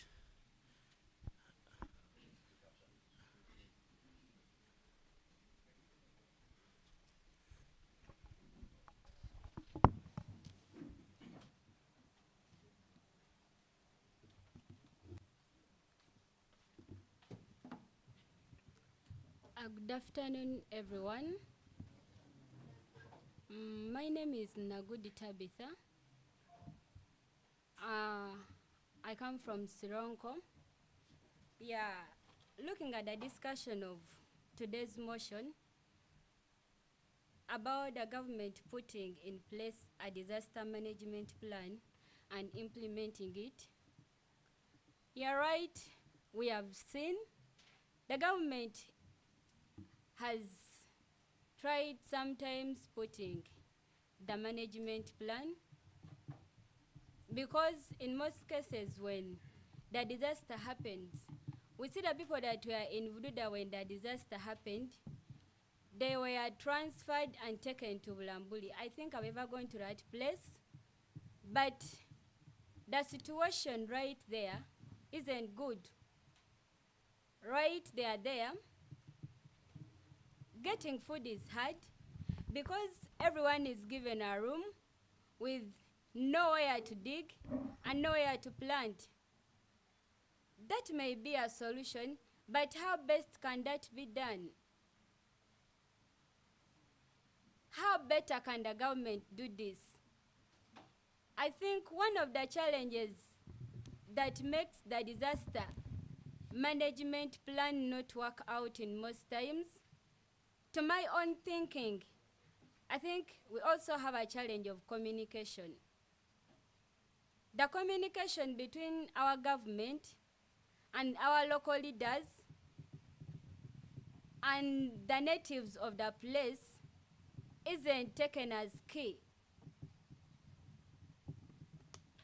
Yeah, looking at that, think the government needs to implement or needs to cause a change in the communication. If may be a change that maybe they may put a specific committee for disaster in a certain region, maybe that can work out best. Because sometimes our local leaders, yeah, they try, but sometimes they don't make it as expected. Yeah, just as Honorable Masawi shared, I think we need to also looking at a plan that has put there, because literally when a disaster happens and it takes long to respond, because personally I'm in a medical field, but when you study about a disaster, it is an emergency and it needs a quick response. If the government can take 1 week to respond to a disaster like landslide, then how are we saving lives? How are we challenging the situation? How are we challenging the incidents? Because it is a sudden incident that happens. It does not take long. It happens there and then. Sometimes it is not prepared for, because people are not informed about such things as disasters. People who live in Vududa may not be informed about landslide, right? They may tell them landslides when they come, you die, but they are not educated how and when and why they should avoid them. Maybe there is also need to sensitize the community. There is need to put educative sessions in our communities. Some of us are born, you live in a land, you're not educated about these things. But when a disaster happens, you don't know how to save people. Because when a disaster happens, when a response moment comes in, there is need. I'll request for 1 minute. There is need for a medical personnel to always respond, because people die so hardly. People die so fast and so hardly. I think the government also needs to work on that. Thank you. You're welcome. Next.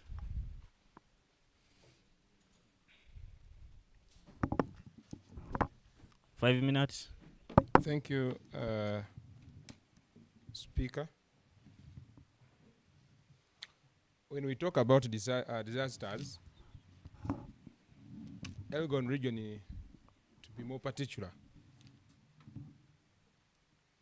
we've been used as a case study in several occasions, and you can't talk about disasters and ignore the name Elgon. We've lost close to 700 people in a space of 10 years to landslides. In 2010, we lost close to 300 plus. Actually, even this year, we lost around 7 people in Ramburi. The biggest concern is, and it's a general perception outside there, that disasters have been turned into income generating to specifically officials from Office of Prime Minister and a few other dealers within us. We only see vehicles running around when disasters happen. I don't want to disagree with the motion to have a disaster management plan, because I know we have structures up to parish level, disaster management committees. The biggest concern, they have no funding.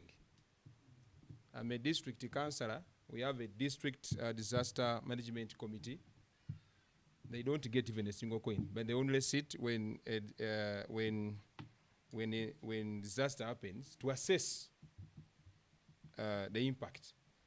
So if we continue doing that, like that, we shall continue crying and only responding when things happen. So I personally think there is no political will to really source for permanent solutions to issues of disasters. My prayer is government should also stop talking and this time round act. Yesterday I was in a meeting in my district. The Office of Prime Minister came to meet people they are supposed to take to Lambuli. And the rest, they have a plan to give them 7 millions to shift. And the question we all asked was, you can't spend close to 80 millions to come and give someone 7 million to shift. So the cost of responding to a disaster is far bigger than the actual amount spent on response. That's an abnormality which I think we are simply playing on the lives of our people who are really living in high-risk areas. As I speak, Speaker and honorable colleagues, we have cracks all over Bugisu. We have a very big crack from Rwaka Cap to Lambuli there. So meaning Bugisu is sitting on a time bomb. But, and even the government knows this, by the way. Like I said, there is no will to really source for a permanent solution to that. So if we continue sourcing for temporal solutions, then we should really continue expecting more deaths each year. Because as I speak, Bugisu is more or less a case study to disasters, but the tractor which helps to remove bodies from underground is stationed in Jinja. So the response, like my previous colleague said, it takes 6 days for a tractor to travel from Jinja to Bugisu in retrieving the bodies. So all those games we are playing. Information. So but I'm concluding.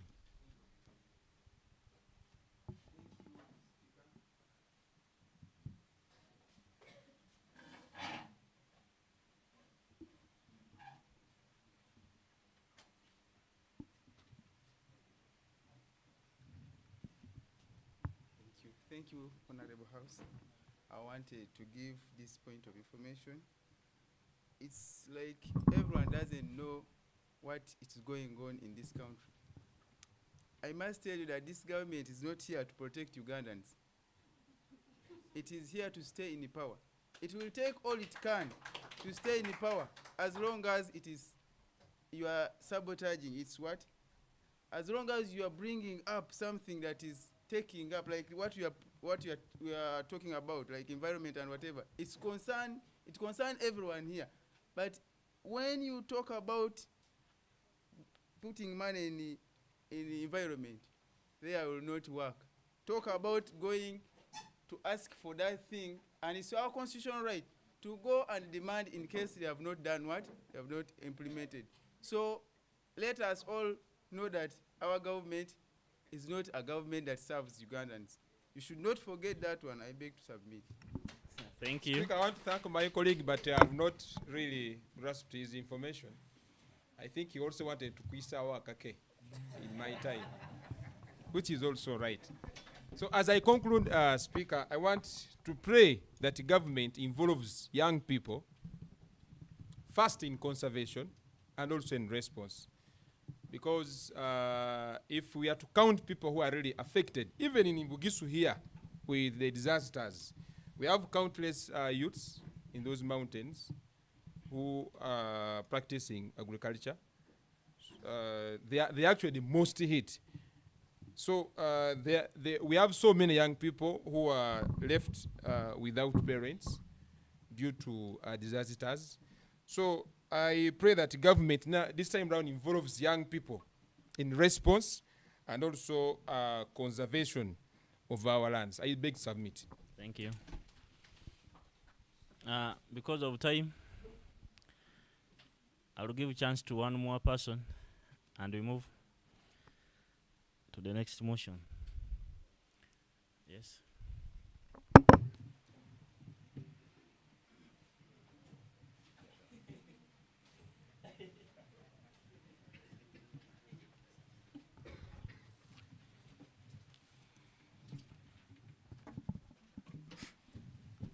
Thank you very much, Mr. Speaker, and all the honorable members in the House. I thought you were not going to you know, it's hard to catch the eye of the speaker. My name is John Baptiste Mkoki. I serve as a councillor in Soroti East Division. This motion seeks to help us to answer questions of implementation and not about informing us whether there is or not a problem of landslide or disaster in the areas listed out in this motion. First of all, for us to talk about the risk management plan is trying to discuss about what already exists. I think there is a problem that, one, my colleague said that while we are trying to do relocation of victims in areas that are prone to landslides and flooding, that the government has to consider where the characterization of some of these groups. I think that can easily mislead the House. That is not possible. It's not possible for us to pick the Bamasaba in the Elgon region who are prone to landslide and put them back to where the Bamasaba are in the same Elgon area. If we are sitting in a time bound, then we need to look out for the will of the people, first of all, to get out of areas of danger. What is there for the problem? I think the biggest challenge in this motion is that we have politicized everything, from corruption to should people leave or they should not leave, depends on who their leaders are. The people of the Elgon have been told by their leaders that government wants to take that land that they are being removed from. And implementation actually becomes a dire problem, that even when there is money, we find it very hard to even get these people to understand that where they are squatting, where they are sitting, they will wake up tomorrow when they are dead. One thing that we have to understand is that not everybody who puts you in shit is actually a problem. Climate change, from the word change, we may not be able to find a long-lasting solution, a permanent solution to it, because as long as we do not have to educate our people on environment conservation, waste management, we will still face the same challenge. What therefore should we tell government in this motion to help us? That we need to come up with an implementation tool that is people-centered, that the people have to understand what is supposed to be done first before we receive the blankets, before we receive the tarpaulins, before we receive the food, before we receive the land where we are going to squat. So that tomorrow, government does not only have food, clothes, iron sheets in their plan, but also have an idea of sensitization for the masses, because we are talking about 227,000 people. And these people are not stagnating. You are producing every day. Tomorrow we will reach 1 million people beyond, and the problem will be a big challenge. This problem in Bududa is not only affecting the Elgon region, it's affecting everyone. When there are floods, the road going to Soroti is cut, and there's a very big problem in the infrastructure and transport. When there's a problem, we rely in Irish, we rely in matoke, we rely in beans, we rely in maize and posho from the rich soils of the Elgon, the slopes. So I feel that we need to look at one aspect of corruption that can be on the higher level, on the leadership, those ones who have the political will to do oversight. Two, we also need to respect the laws that have been enacted. National Environment Management Act has been put to manage and prevent some of these activities from happening. But who are the people who are planting rice in the swamps? It's us, most especially us who feel we cannot be touched. who are in leadership. I beg to move. Thank you. In the interest of time, let's move another motion. So the mover for the second motion, please step forward.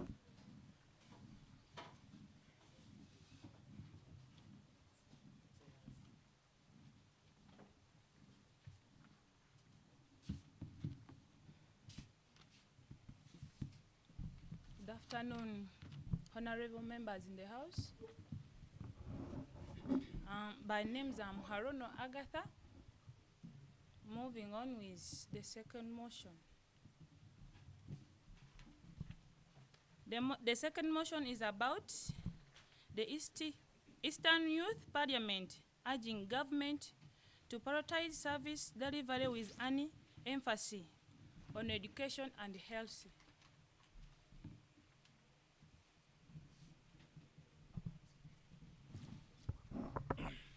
Seconda.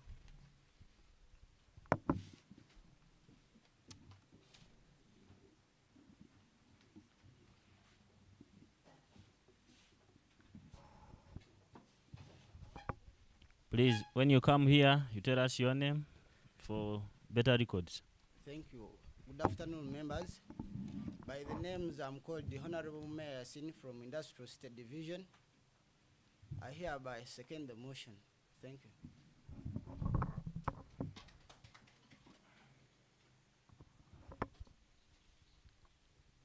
You come and you.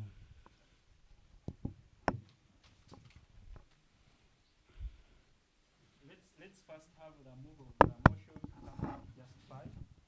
Let her first move. Come and justify. First come and justify the motion.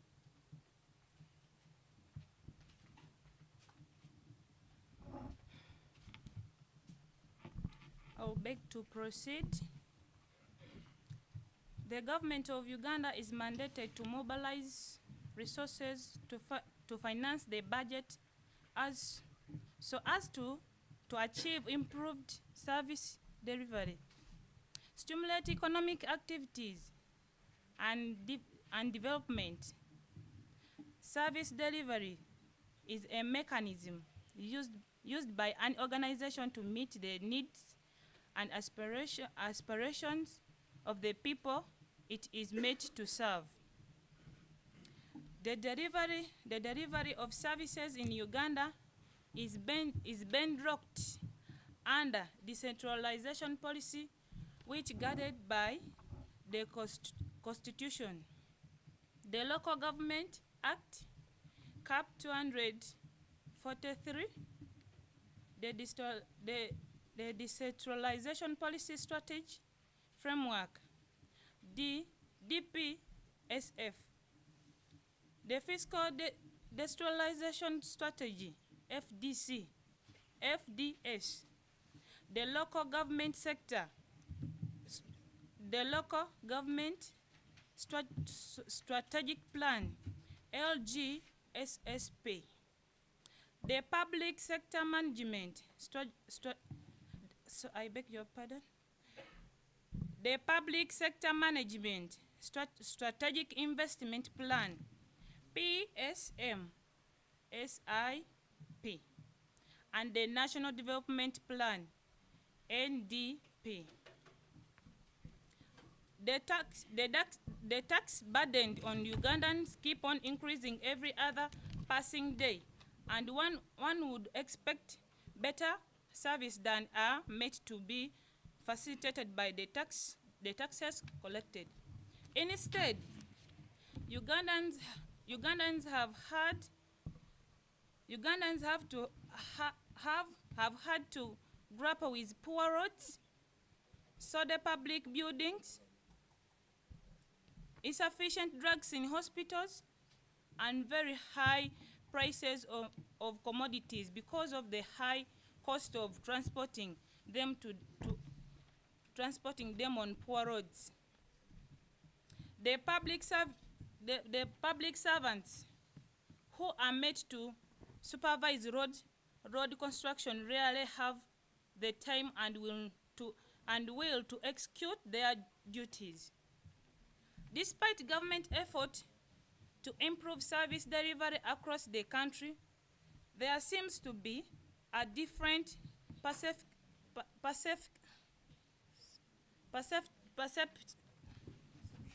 perception in regard to education and health.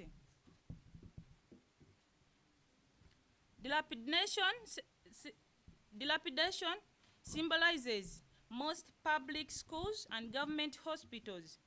Drugs are scarce or never available. Doctors and medical officers are insufficient. And in some health facilities, many Ugandans have to first bribe to get hold of a doctor. Most health facilities and schools are stretched beyond capacities because of the population influx past their own plan, official, original plans. I beg to stop there for the second motion. Thank you.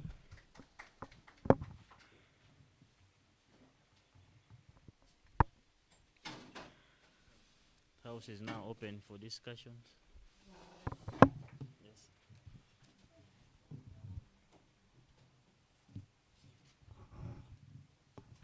Good afternoon, members. Before you is Dondom Sam Milton. This afternoon, allow me before that congratulate our Right Honorable Speaker upon the new appointment. Friends, I also want to inform us that I'm also an intending candidate of the Youth MP 2026 elections. Besides that, I'm here basically to look at service delivery when it in regards to education. I think there is need for the government to intervene in terms of sensitizing the public concerning the importance of education, because apparently most of our youth, I think they are studying to get a job, yet they are supposed to study to get knowledge so as to be able to utilize the available resources. So, right honorable colleagues, allow me inform us that we have got what we call the local government scholarship scheme, the loan scheme, the school fees loan scheme that we have been requesting for normally so as to attain education. But I think the government needs to enhance on this by going ahead and sensitizing the public concerning the importance of education as individuals so that we can mitigate the perception of the public concerning education. Thank you so much. I beg to submit. Thank you. Next. No.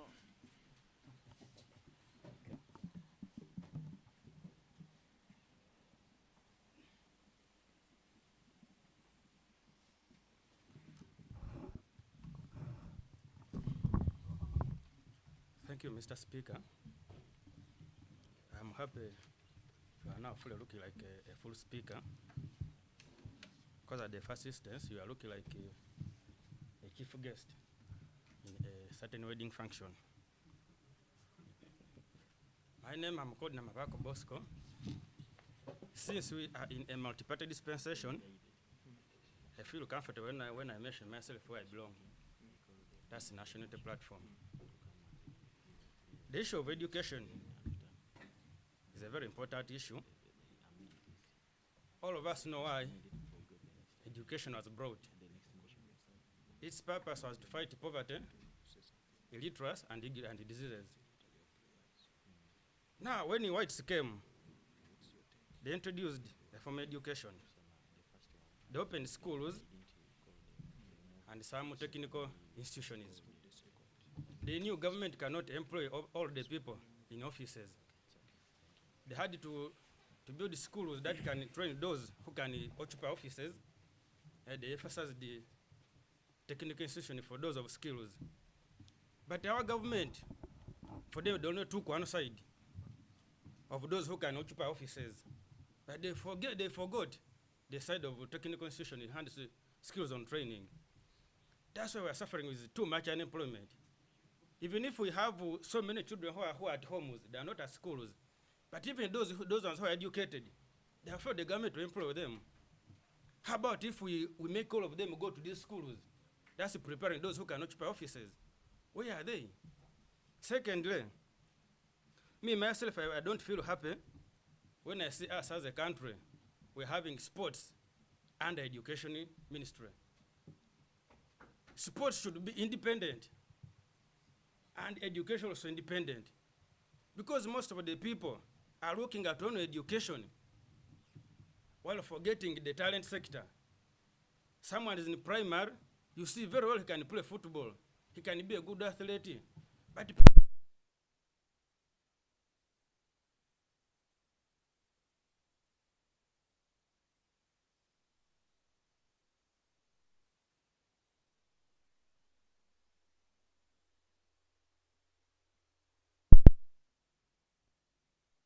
be a footballer. From home, just go there to a football academy. Then how can he be an athlete? From home there to, but they are not investing much in sports. Everything is politicized. For to be the head of FIFA, the president, you should have an attachment with the regime. Either you helped them during the war, that brought them to power, or you are working with them. So we should learn how to separate between politics and service delivery. Thirdly, all institutions are under state capture. No institution is working. For to be appointed to be the Minister of Health, you must be in bed with the president. They don't look at your capacity, how you're going to perform, but are you mine? You know, the president you have is good at employing people in positions where they don't have knowledge about it. Why? Because all of the time he wants them to be consulting him. Because when you know you cannot consult him, you are going to apply the knowledge as you. So I can request the head of the state, please employ people who have skills in those departments. Thank you. Thank you so much. You're welcome.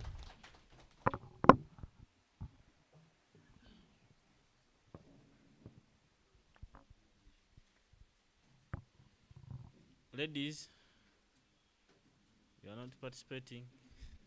I'm seeing only one.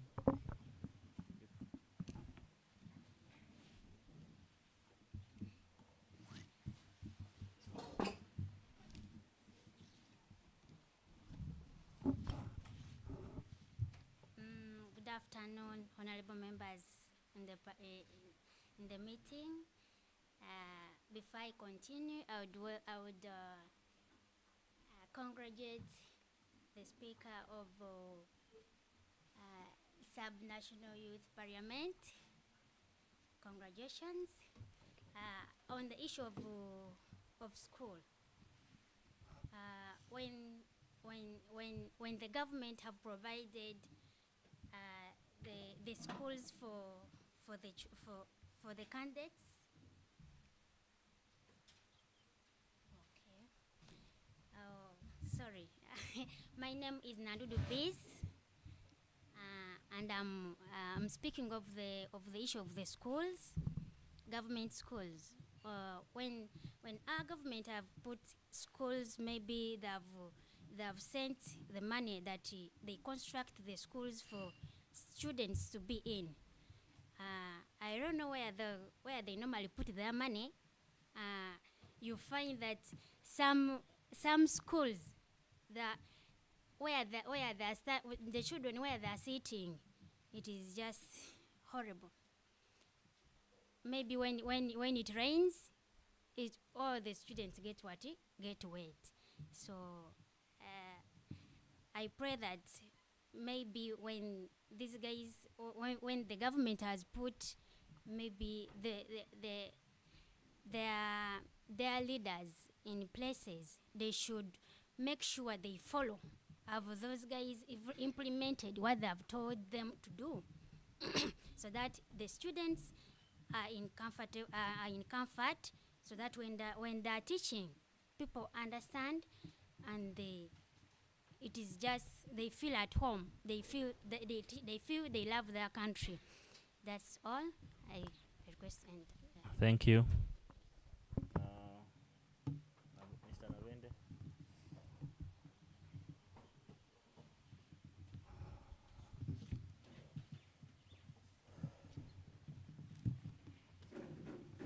Thank you, Honorable Speaker, sir. Dear colleagues, honorables, I would like first of all to thank the movers of the two motions that we are discussing on, the first one and the one right now on the floor. They are good and really they are so touching to our nation, Uganda, and if we can consider them well, I think something can be done, and we see a new Uganda or a great Uganda everyone who, as a younger generation, we believe in. Mr. Speaker, sir, I would like you to talk about the situation of education in Uganda. We thank the government for putting up UPE and youth and other scholarships at certain levels. But the situation we are running in, I will thank first of all, because I'm a product of UPE, but again, when I go back where I started, the situation is not all that good. Children are still studying under the trees. I remember the day I was in over P1, we were under the tree as one of our class. Then a snake fall up from the tree, it followed on us. Then we jumped here. I took almost 3 days without going back to school. So when I remember that situation and I see most of our schools are still running under the tree, I remember. And if I was a coward enough, I could not continue because I was so scared. So right now, when you talk about the situation in schools in Uganda, honorable members, most of you, I believe you come from the urban areas. Not like us, we studied from those remote areas. But honorable speaker, I can tell you that children up there in the hills and in remote areas, we are suffering a lot. Most of the teachers that are teaching there, they no longer have staff houses. It's not like during the days of our fathers when they used to, we had those staff houses. Right now, a teacher stays in Mbale City, but he teaches in Madanda or Bubyangu. But they are not accounted for transport fare. Most of them, they reach late. They don't have time for evening lessons. So you find our people in the village areas, they are not coping up with those in town because of the teachers are living very far. So I will again advise our government, we add on building staff quarters to those areas such that our children can have good education like those of we honorables. Because most of we honorable, our children go to these first schools, they don't go to those third schools. So that is my concern. I have a lot to discuss, but because of time, I can give also a chance to my fellow honorables also to discuss. Thank you, Honorable Speaker. Yeah, thank you, Mr. Faraja. After this one, we shall have more too, because of time.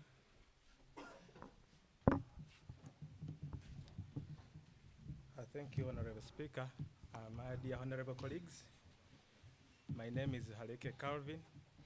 I'm going to deliberate on this issue of urging government to prioritize service delivery on emphasis on health. Our government as a country has tried to decentralize healthcare systems from village healthcare teams to health center 2s, health center 3s, 4s, 5 regional referrals and national referral hospitals. But a lot is desired. From shortage of essential drugs, poor attitude of health workers, patient to health worker ratio, which is a bit high, and a long distance of the health facilities where they are. I'll give an example to where I come from, Nabisindwa. As a district, we have only one doctor who is responsible to handle all the 500 people that come from Namisindwa. I therefore urge government to deploy, motivate, and retain human resources in the hard-to-reach areas like Namisindwa and so on. Thank you. Thank you.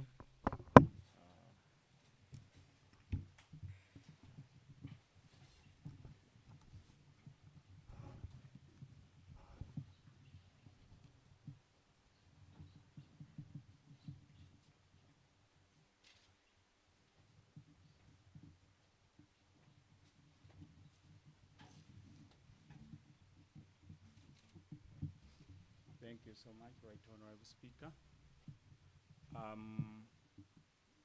Wami David, representing people with disabilities, mostly the youth at the district level of Mbale.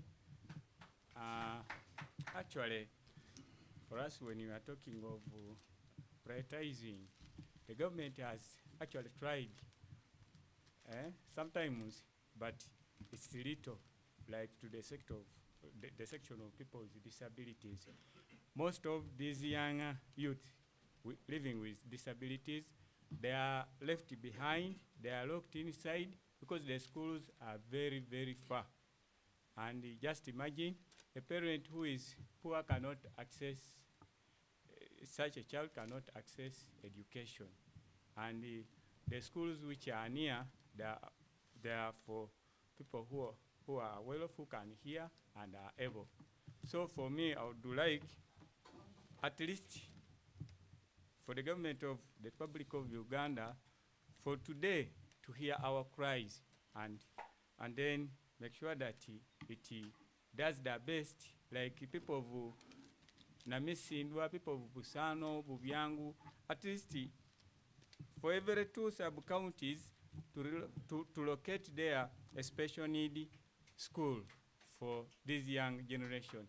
Because I've seen most of them are being left behind. For me now, I've gone again for further studies. I'm doing special needs education to add up on what I have.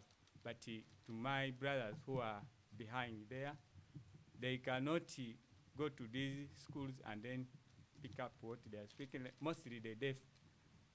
They need real technical people to handle them. So we end up by missing doctors and engineers from such a section. Thank you so much. I beg that let the government adapt our motions. Thank you. Thank you. Next.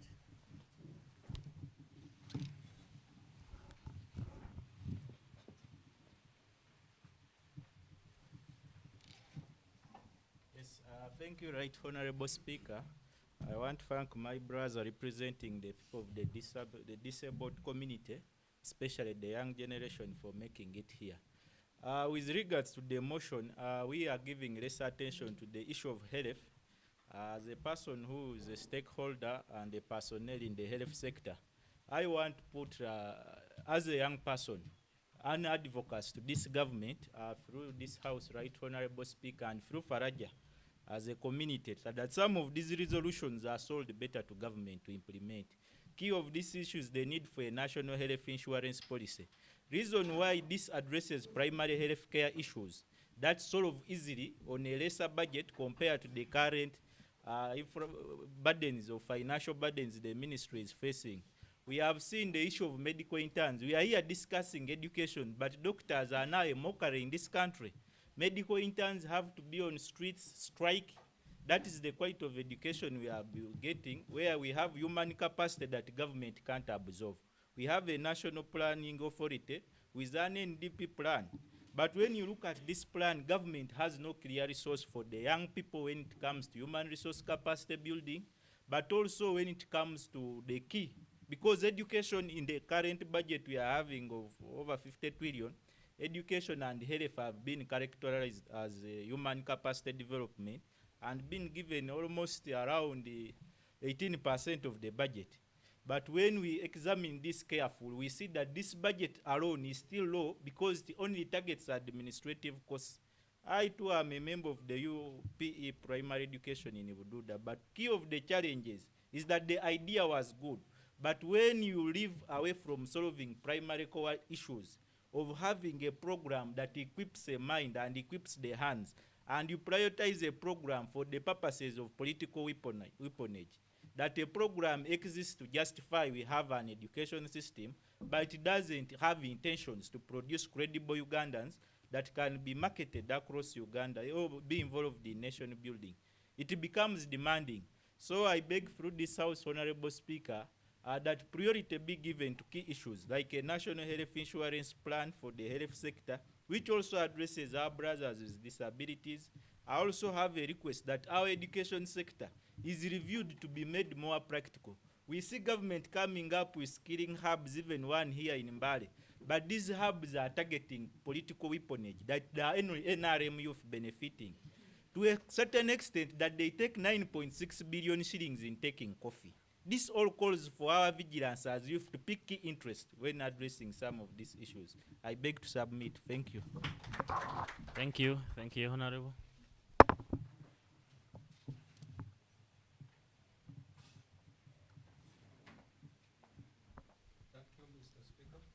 After him, more one.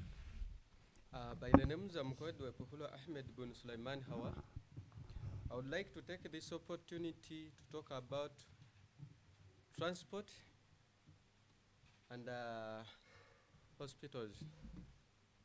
With the one thing, because we find a problem of transport within the areas. For example,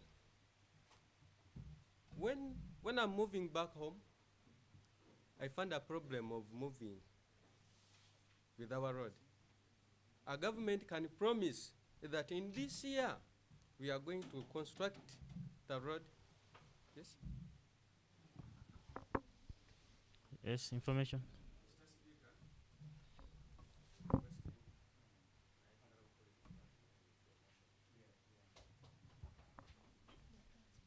Sorry?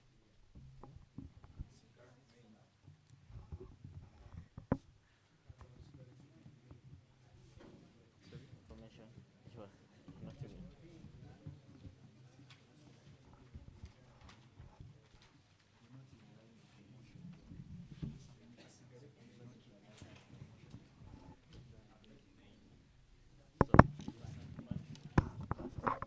Honorable, first observe, then you shall call you back.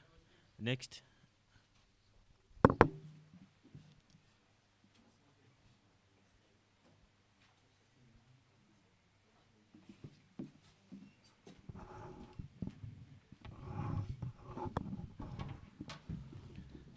Thank you very much, Honorable Speaker, for giving me yet another opportunity.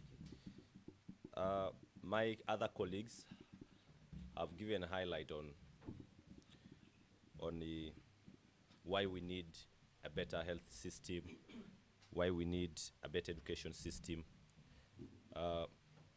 As youth of this Eastern Parliament, I would basically ground my whole reasoning on why, especially as youth, we front that we need to put more emphasis of service delivery on education and health. First of all, the youth form the greatest percentage in the Ugandan population. And that's why you find that if we have a poor health system, the biggest persons who are affected are the youth. Because out of 80%, it means out of 10 people that you meet on the road, 8 are youth. So if we do not prioritize service delivery, that local councils in their budgeting will put much emphasis, because these budgets come from down and aggregated until they become the national budget. That lower councils, division councils, city councils have to prioritize in their budgets the aspect of education. That we have education that, one, even as a government, that is practical, like one of my colleagues said, that is non-characterized, economically, because we really realize that it is actually becoming a problem that a cheaper education has a problem compared to a more expensive education that government has to regulate so that we are able to acquire a flat rate of education, that any institution that you go to, you pick the same standard of education. And then, Mr. Speaker, we have better roads. We also have electricity, though it is not reaching every other place. But we have unemployed people working on these roads. What does it mean, therefore? That we have to strengthen our education system that is able to house all the youth. Secondly, when we have a learned society, when we have an informed youth population, we are able to have a more informed electorate, a more informed leadership, that when any electoral process comes in of leadership, we are able to put decision makers, we are able to put legislators, we are able to put people who do oversight role, who are informed, who are educated, who are learned, who will make it easy for the local man to understand what the national policy about education talks about, what it is for a local person down the grassroots to understand about health insurance and all the things. So I look at, one, a practical education, two, a healthy system that favors even the poorest, and a non-characterized and employable systems of both education and health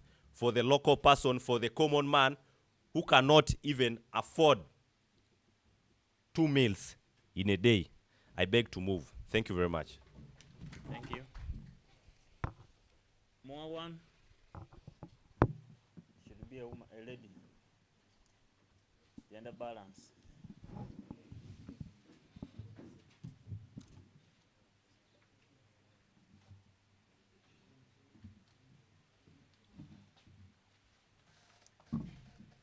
Thank you, Right Honorable Speaker. Sir. 3 minutes. Yeah. Once again, my name is Nagudi Tabitha. I come from Sironko. Yeah, on our today's motion about prioritizing service delivery with an emphasis on education and health. Yeah, I think currently I'm the Vice President of BANSA, which is a national association that represents all Bama Server students at a national level. But last month, we went to a school called Buchi. It's in Mbale. But the school had issues whereby the building fell down some time back, and the government took long to respond. And the primary kids study in an open area whereby when rain comes, it just disturbs the whole system. And it took so long for a government to respond. That is so bad. According to me, I think maybe the government needs to respond so fast. Now, when you talk about service delivery, more so in the health system, service delivery is there, the services are there. But what is the challenge? The challenge is utilization of services. In health centers, the medication is there, the medical personnel are there, but utilization of services is still limited. People do not utilize services, maybe because they are not informed. Right currently, people are using herbal medication compared to the medicines in the health centers because they are not informed, and maybe because the local leaders have not emphasized, they have not taken time to educate the society about the importance of these medications. Information.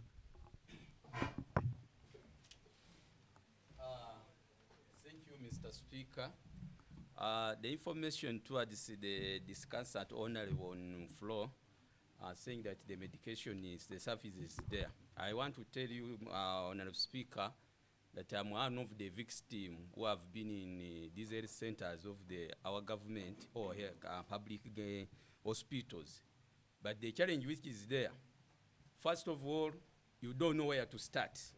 Two, when you are when you are admitted, there are no beds. I remember one time I had my wife went for labor. When she was given a simple bed, she was again moved out by a certain nurse who had booked that bed for another patient from the operation room. So there was argument, me and the medical person in the hospital over the bed. So and finally, the personnel told me, "You excuse for us, we don't have beds, and at times if you have the medicine, let us provide your patient a certain bed in our staff. Then your wife gets medicine." So when my honorable honorable colleague said that there is medicine and other things, but there is no utilization, I say that is a lie. Thank you. Thank you. I think I can speak about that. What I try to say about that, personally, I've been in Mulago several times because that is where I spend most of my time. But what I can say is, sometimes maybe due to the population, when a patient comes in and a patient is worked on for some time and he's trying to recover, and another patient comes in that is too in need, they can transfer it to another place and maybe they utilize this bed. But maybe also the challenge is not with the government. The challenge is with the organization of a certain health facility, not the government. It is the health facility supposed to organize how things are supposed to be done in a certain area. Thank you. The next point is the government needs to sensitize this.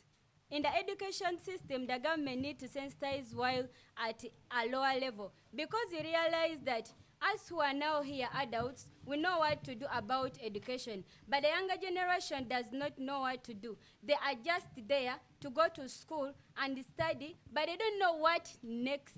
They are not informed of the future. Maybe there is need of motivational speaking in schools.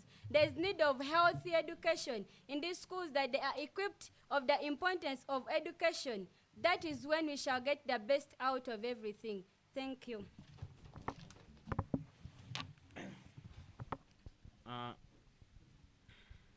Honorable members, I forgot prayers in the first motion, but I will beg the mover of the second motion to come.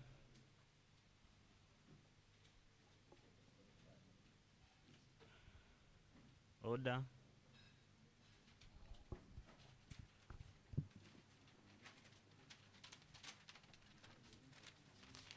Okay, thank you, Honorable Speaker, sir. Madoi Sam, once again, speaking in front of the honorable members present today. Thank you, Honorable Speaker, sir, for giving me this opportunity to move the third motion. No. Yes. I wanted the mover of the second motion to come and give us his prayer, what he wants the government to do. The mover.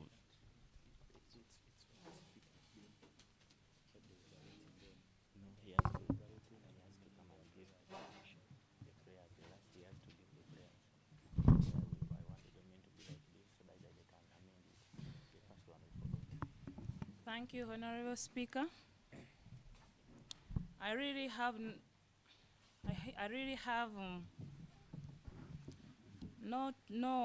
let me say, I have few words. Everything has been spoken. It's just that if you really take it at heart, you will be helping us, because members have spoken each and everything, and sincerely speaking, we really need it. You have to put it across, because we have entrusted you. You have to put things right.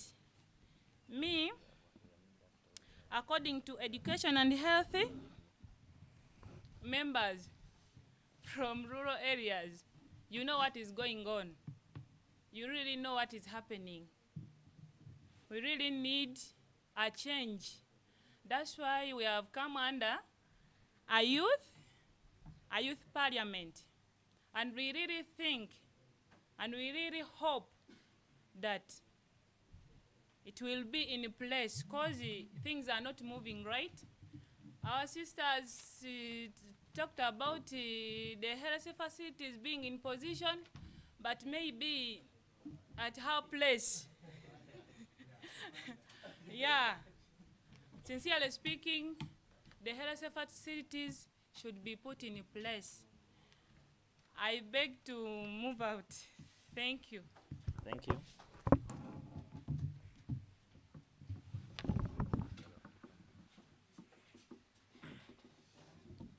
Okay, so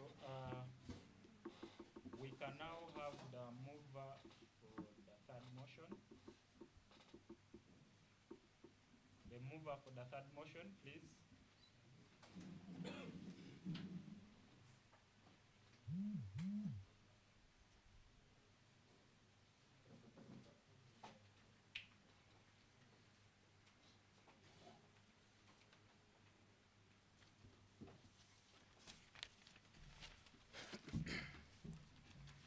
Okay, thank you, Honorable Speaker, sir, for giving me this opportunity to participate in front of the honorable colleagues present.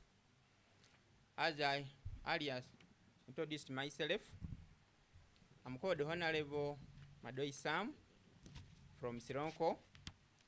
I represent the youth of Sironko in the big council. Honorable Speaker, sir, I stand in to move the third motion, which says, motion on effectiveness. Information. We've been guided. We are supposed to discuss two motions. Okay. So I beg to adjourn. All right. Thank you, Honorable Speaker, sir. Wait.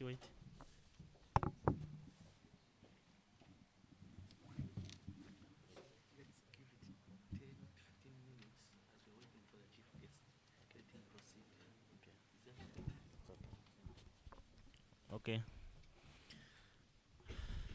There was some interference, but we have corrected it. You can go on. Okay. For the next 10 minutes. Okay, the third motion, which says, motion on effectiveness of youth representation through National Youth Council and the youth representatives in Parliament. Honorable Speaker, in elaboration for this motion, youth representation has emerged as an important political issue worldwide. In sub-Saharan Africa, Uganda can be considered as a pioneer in catering for the presence of youth in political decision-making bodies. Yes.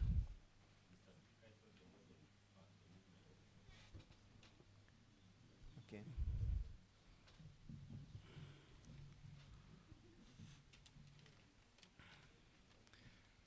Seconda. You have moved the motion, we need to second. The motion was moved by myself, and because of time we are rushing to move quickly. The seconder.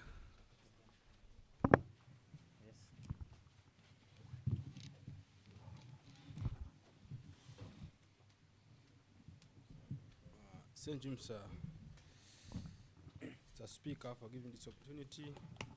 By the names, I'm called Magom Moses, Mbale District, Mosabu County, Youth Chairperson.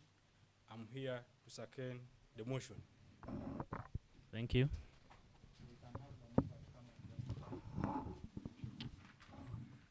Okay, thank you, Honorable Speaker, sir. I stand in to justify the motion.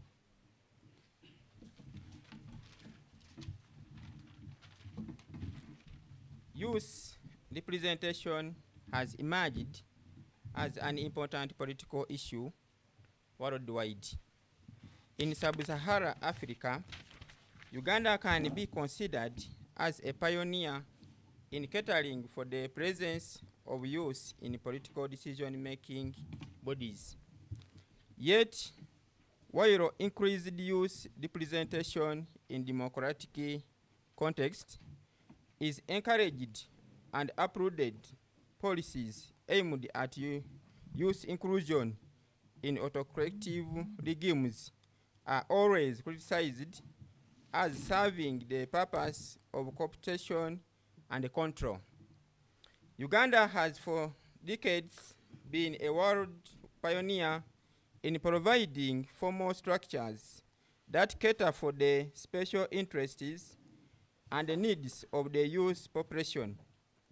There are reserved seats for the youth at all levels of government, including parliament.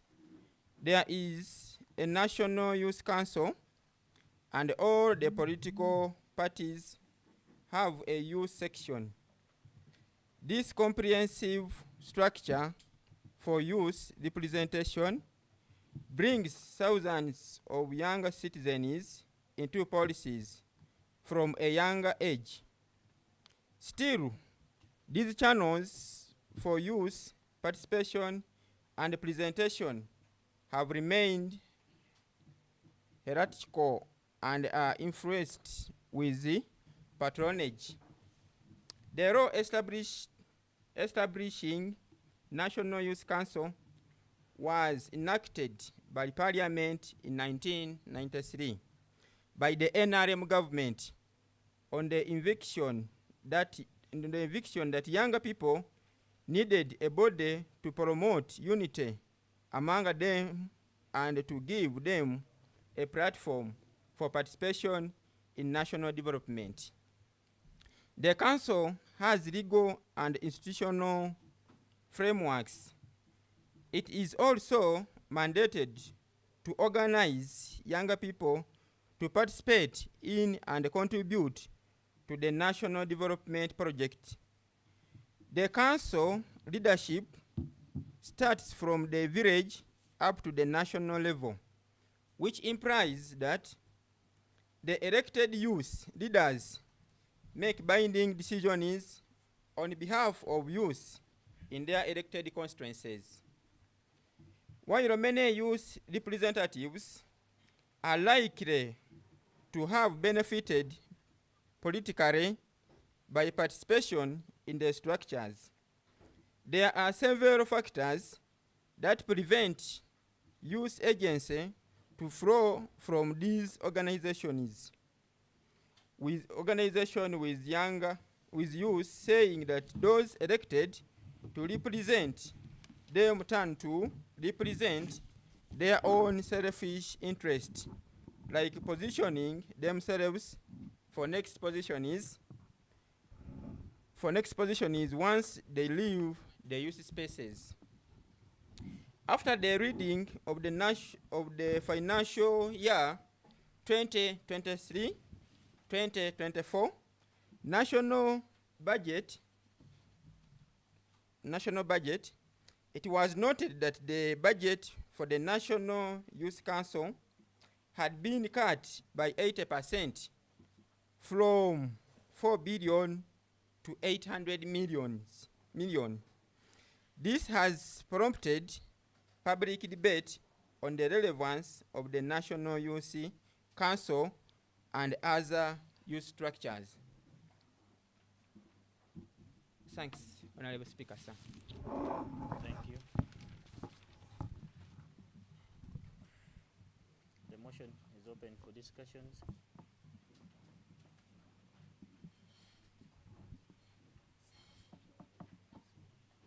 Yes.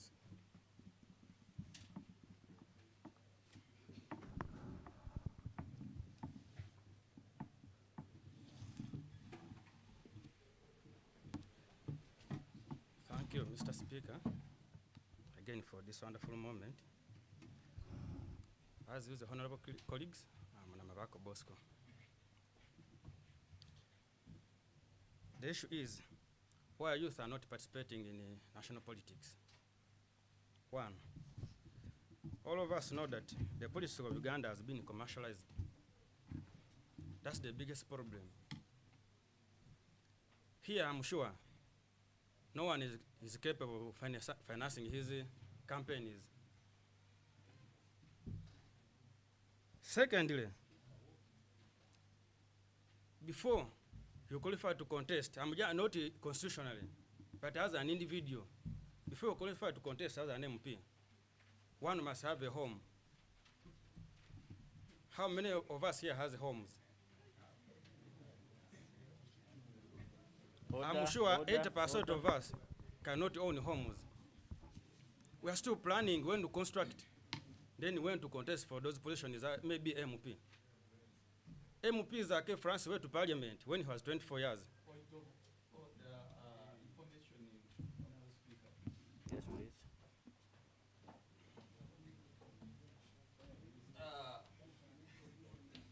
Thank you, Honourable Speaker. I wanted to put order in my Honourable Member, Honourable Bosiko on the floor, that a home means where you stay. Either you are renting, so long as you have a wife and children, never you are in the bush or somewhere, that is a home. So you cannot tell me that you can, me, the first, when I contested before, when I was still young, I was renting, but I was voted. So not having a special home you have built does not mean that defer you to stand for any leadership. So that's what I wanted to put forward for Mr. Bosiko, that any youth can contest wherever you stay. It doesn't matter you have to build a big home like me, then before you can contest. Thank you. Excuse me, Honorable House, I would like to guide. Let's not all get lost. As we are debating the motion, I would love us to first read and comprehend and understand the motion before stepping forward to debate. The motion that is on the floor to be debated says the effectiveness of youth representation through National Youth Council and youth representatives in Parliament. To break it down for us all to understand it, what they are trying to mean is how effective are the youth structures that we have, and that's the National Youth Council and our respective members who are representing the young people in the August House. So let our discussions, our debate surround that, the effectiveness of these youth members. Do you think these youth members are worthy for us to have? Do we need more youth members to represent the young people? Do we need to abolish the National Youth Council structures? Or what best, or how best can government go about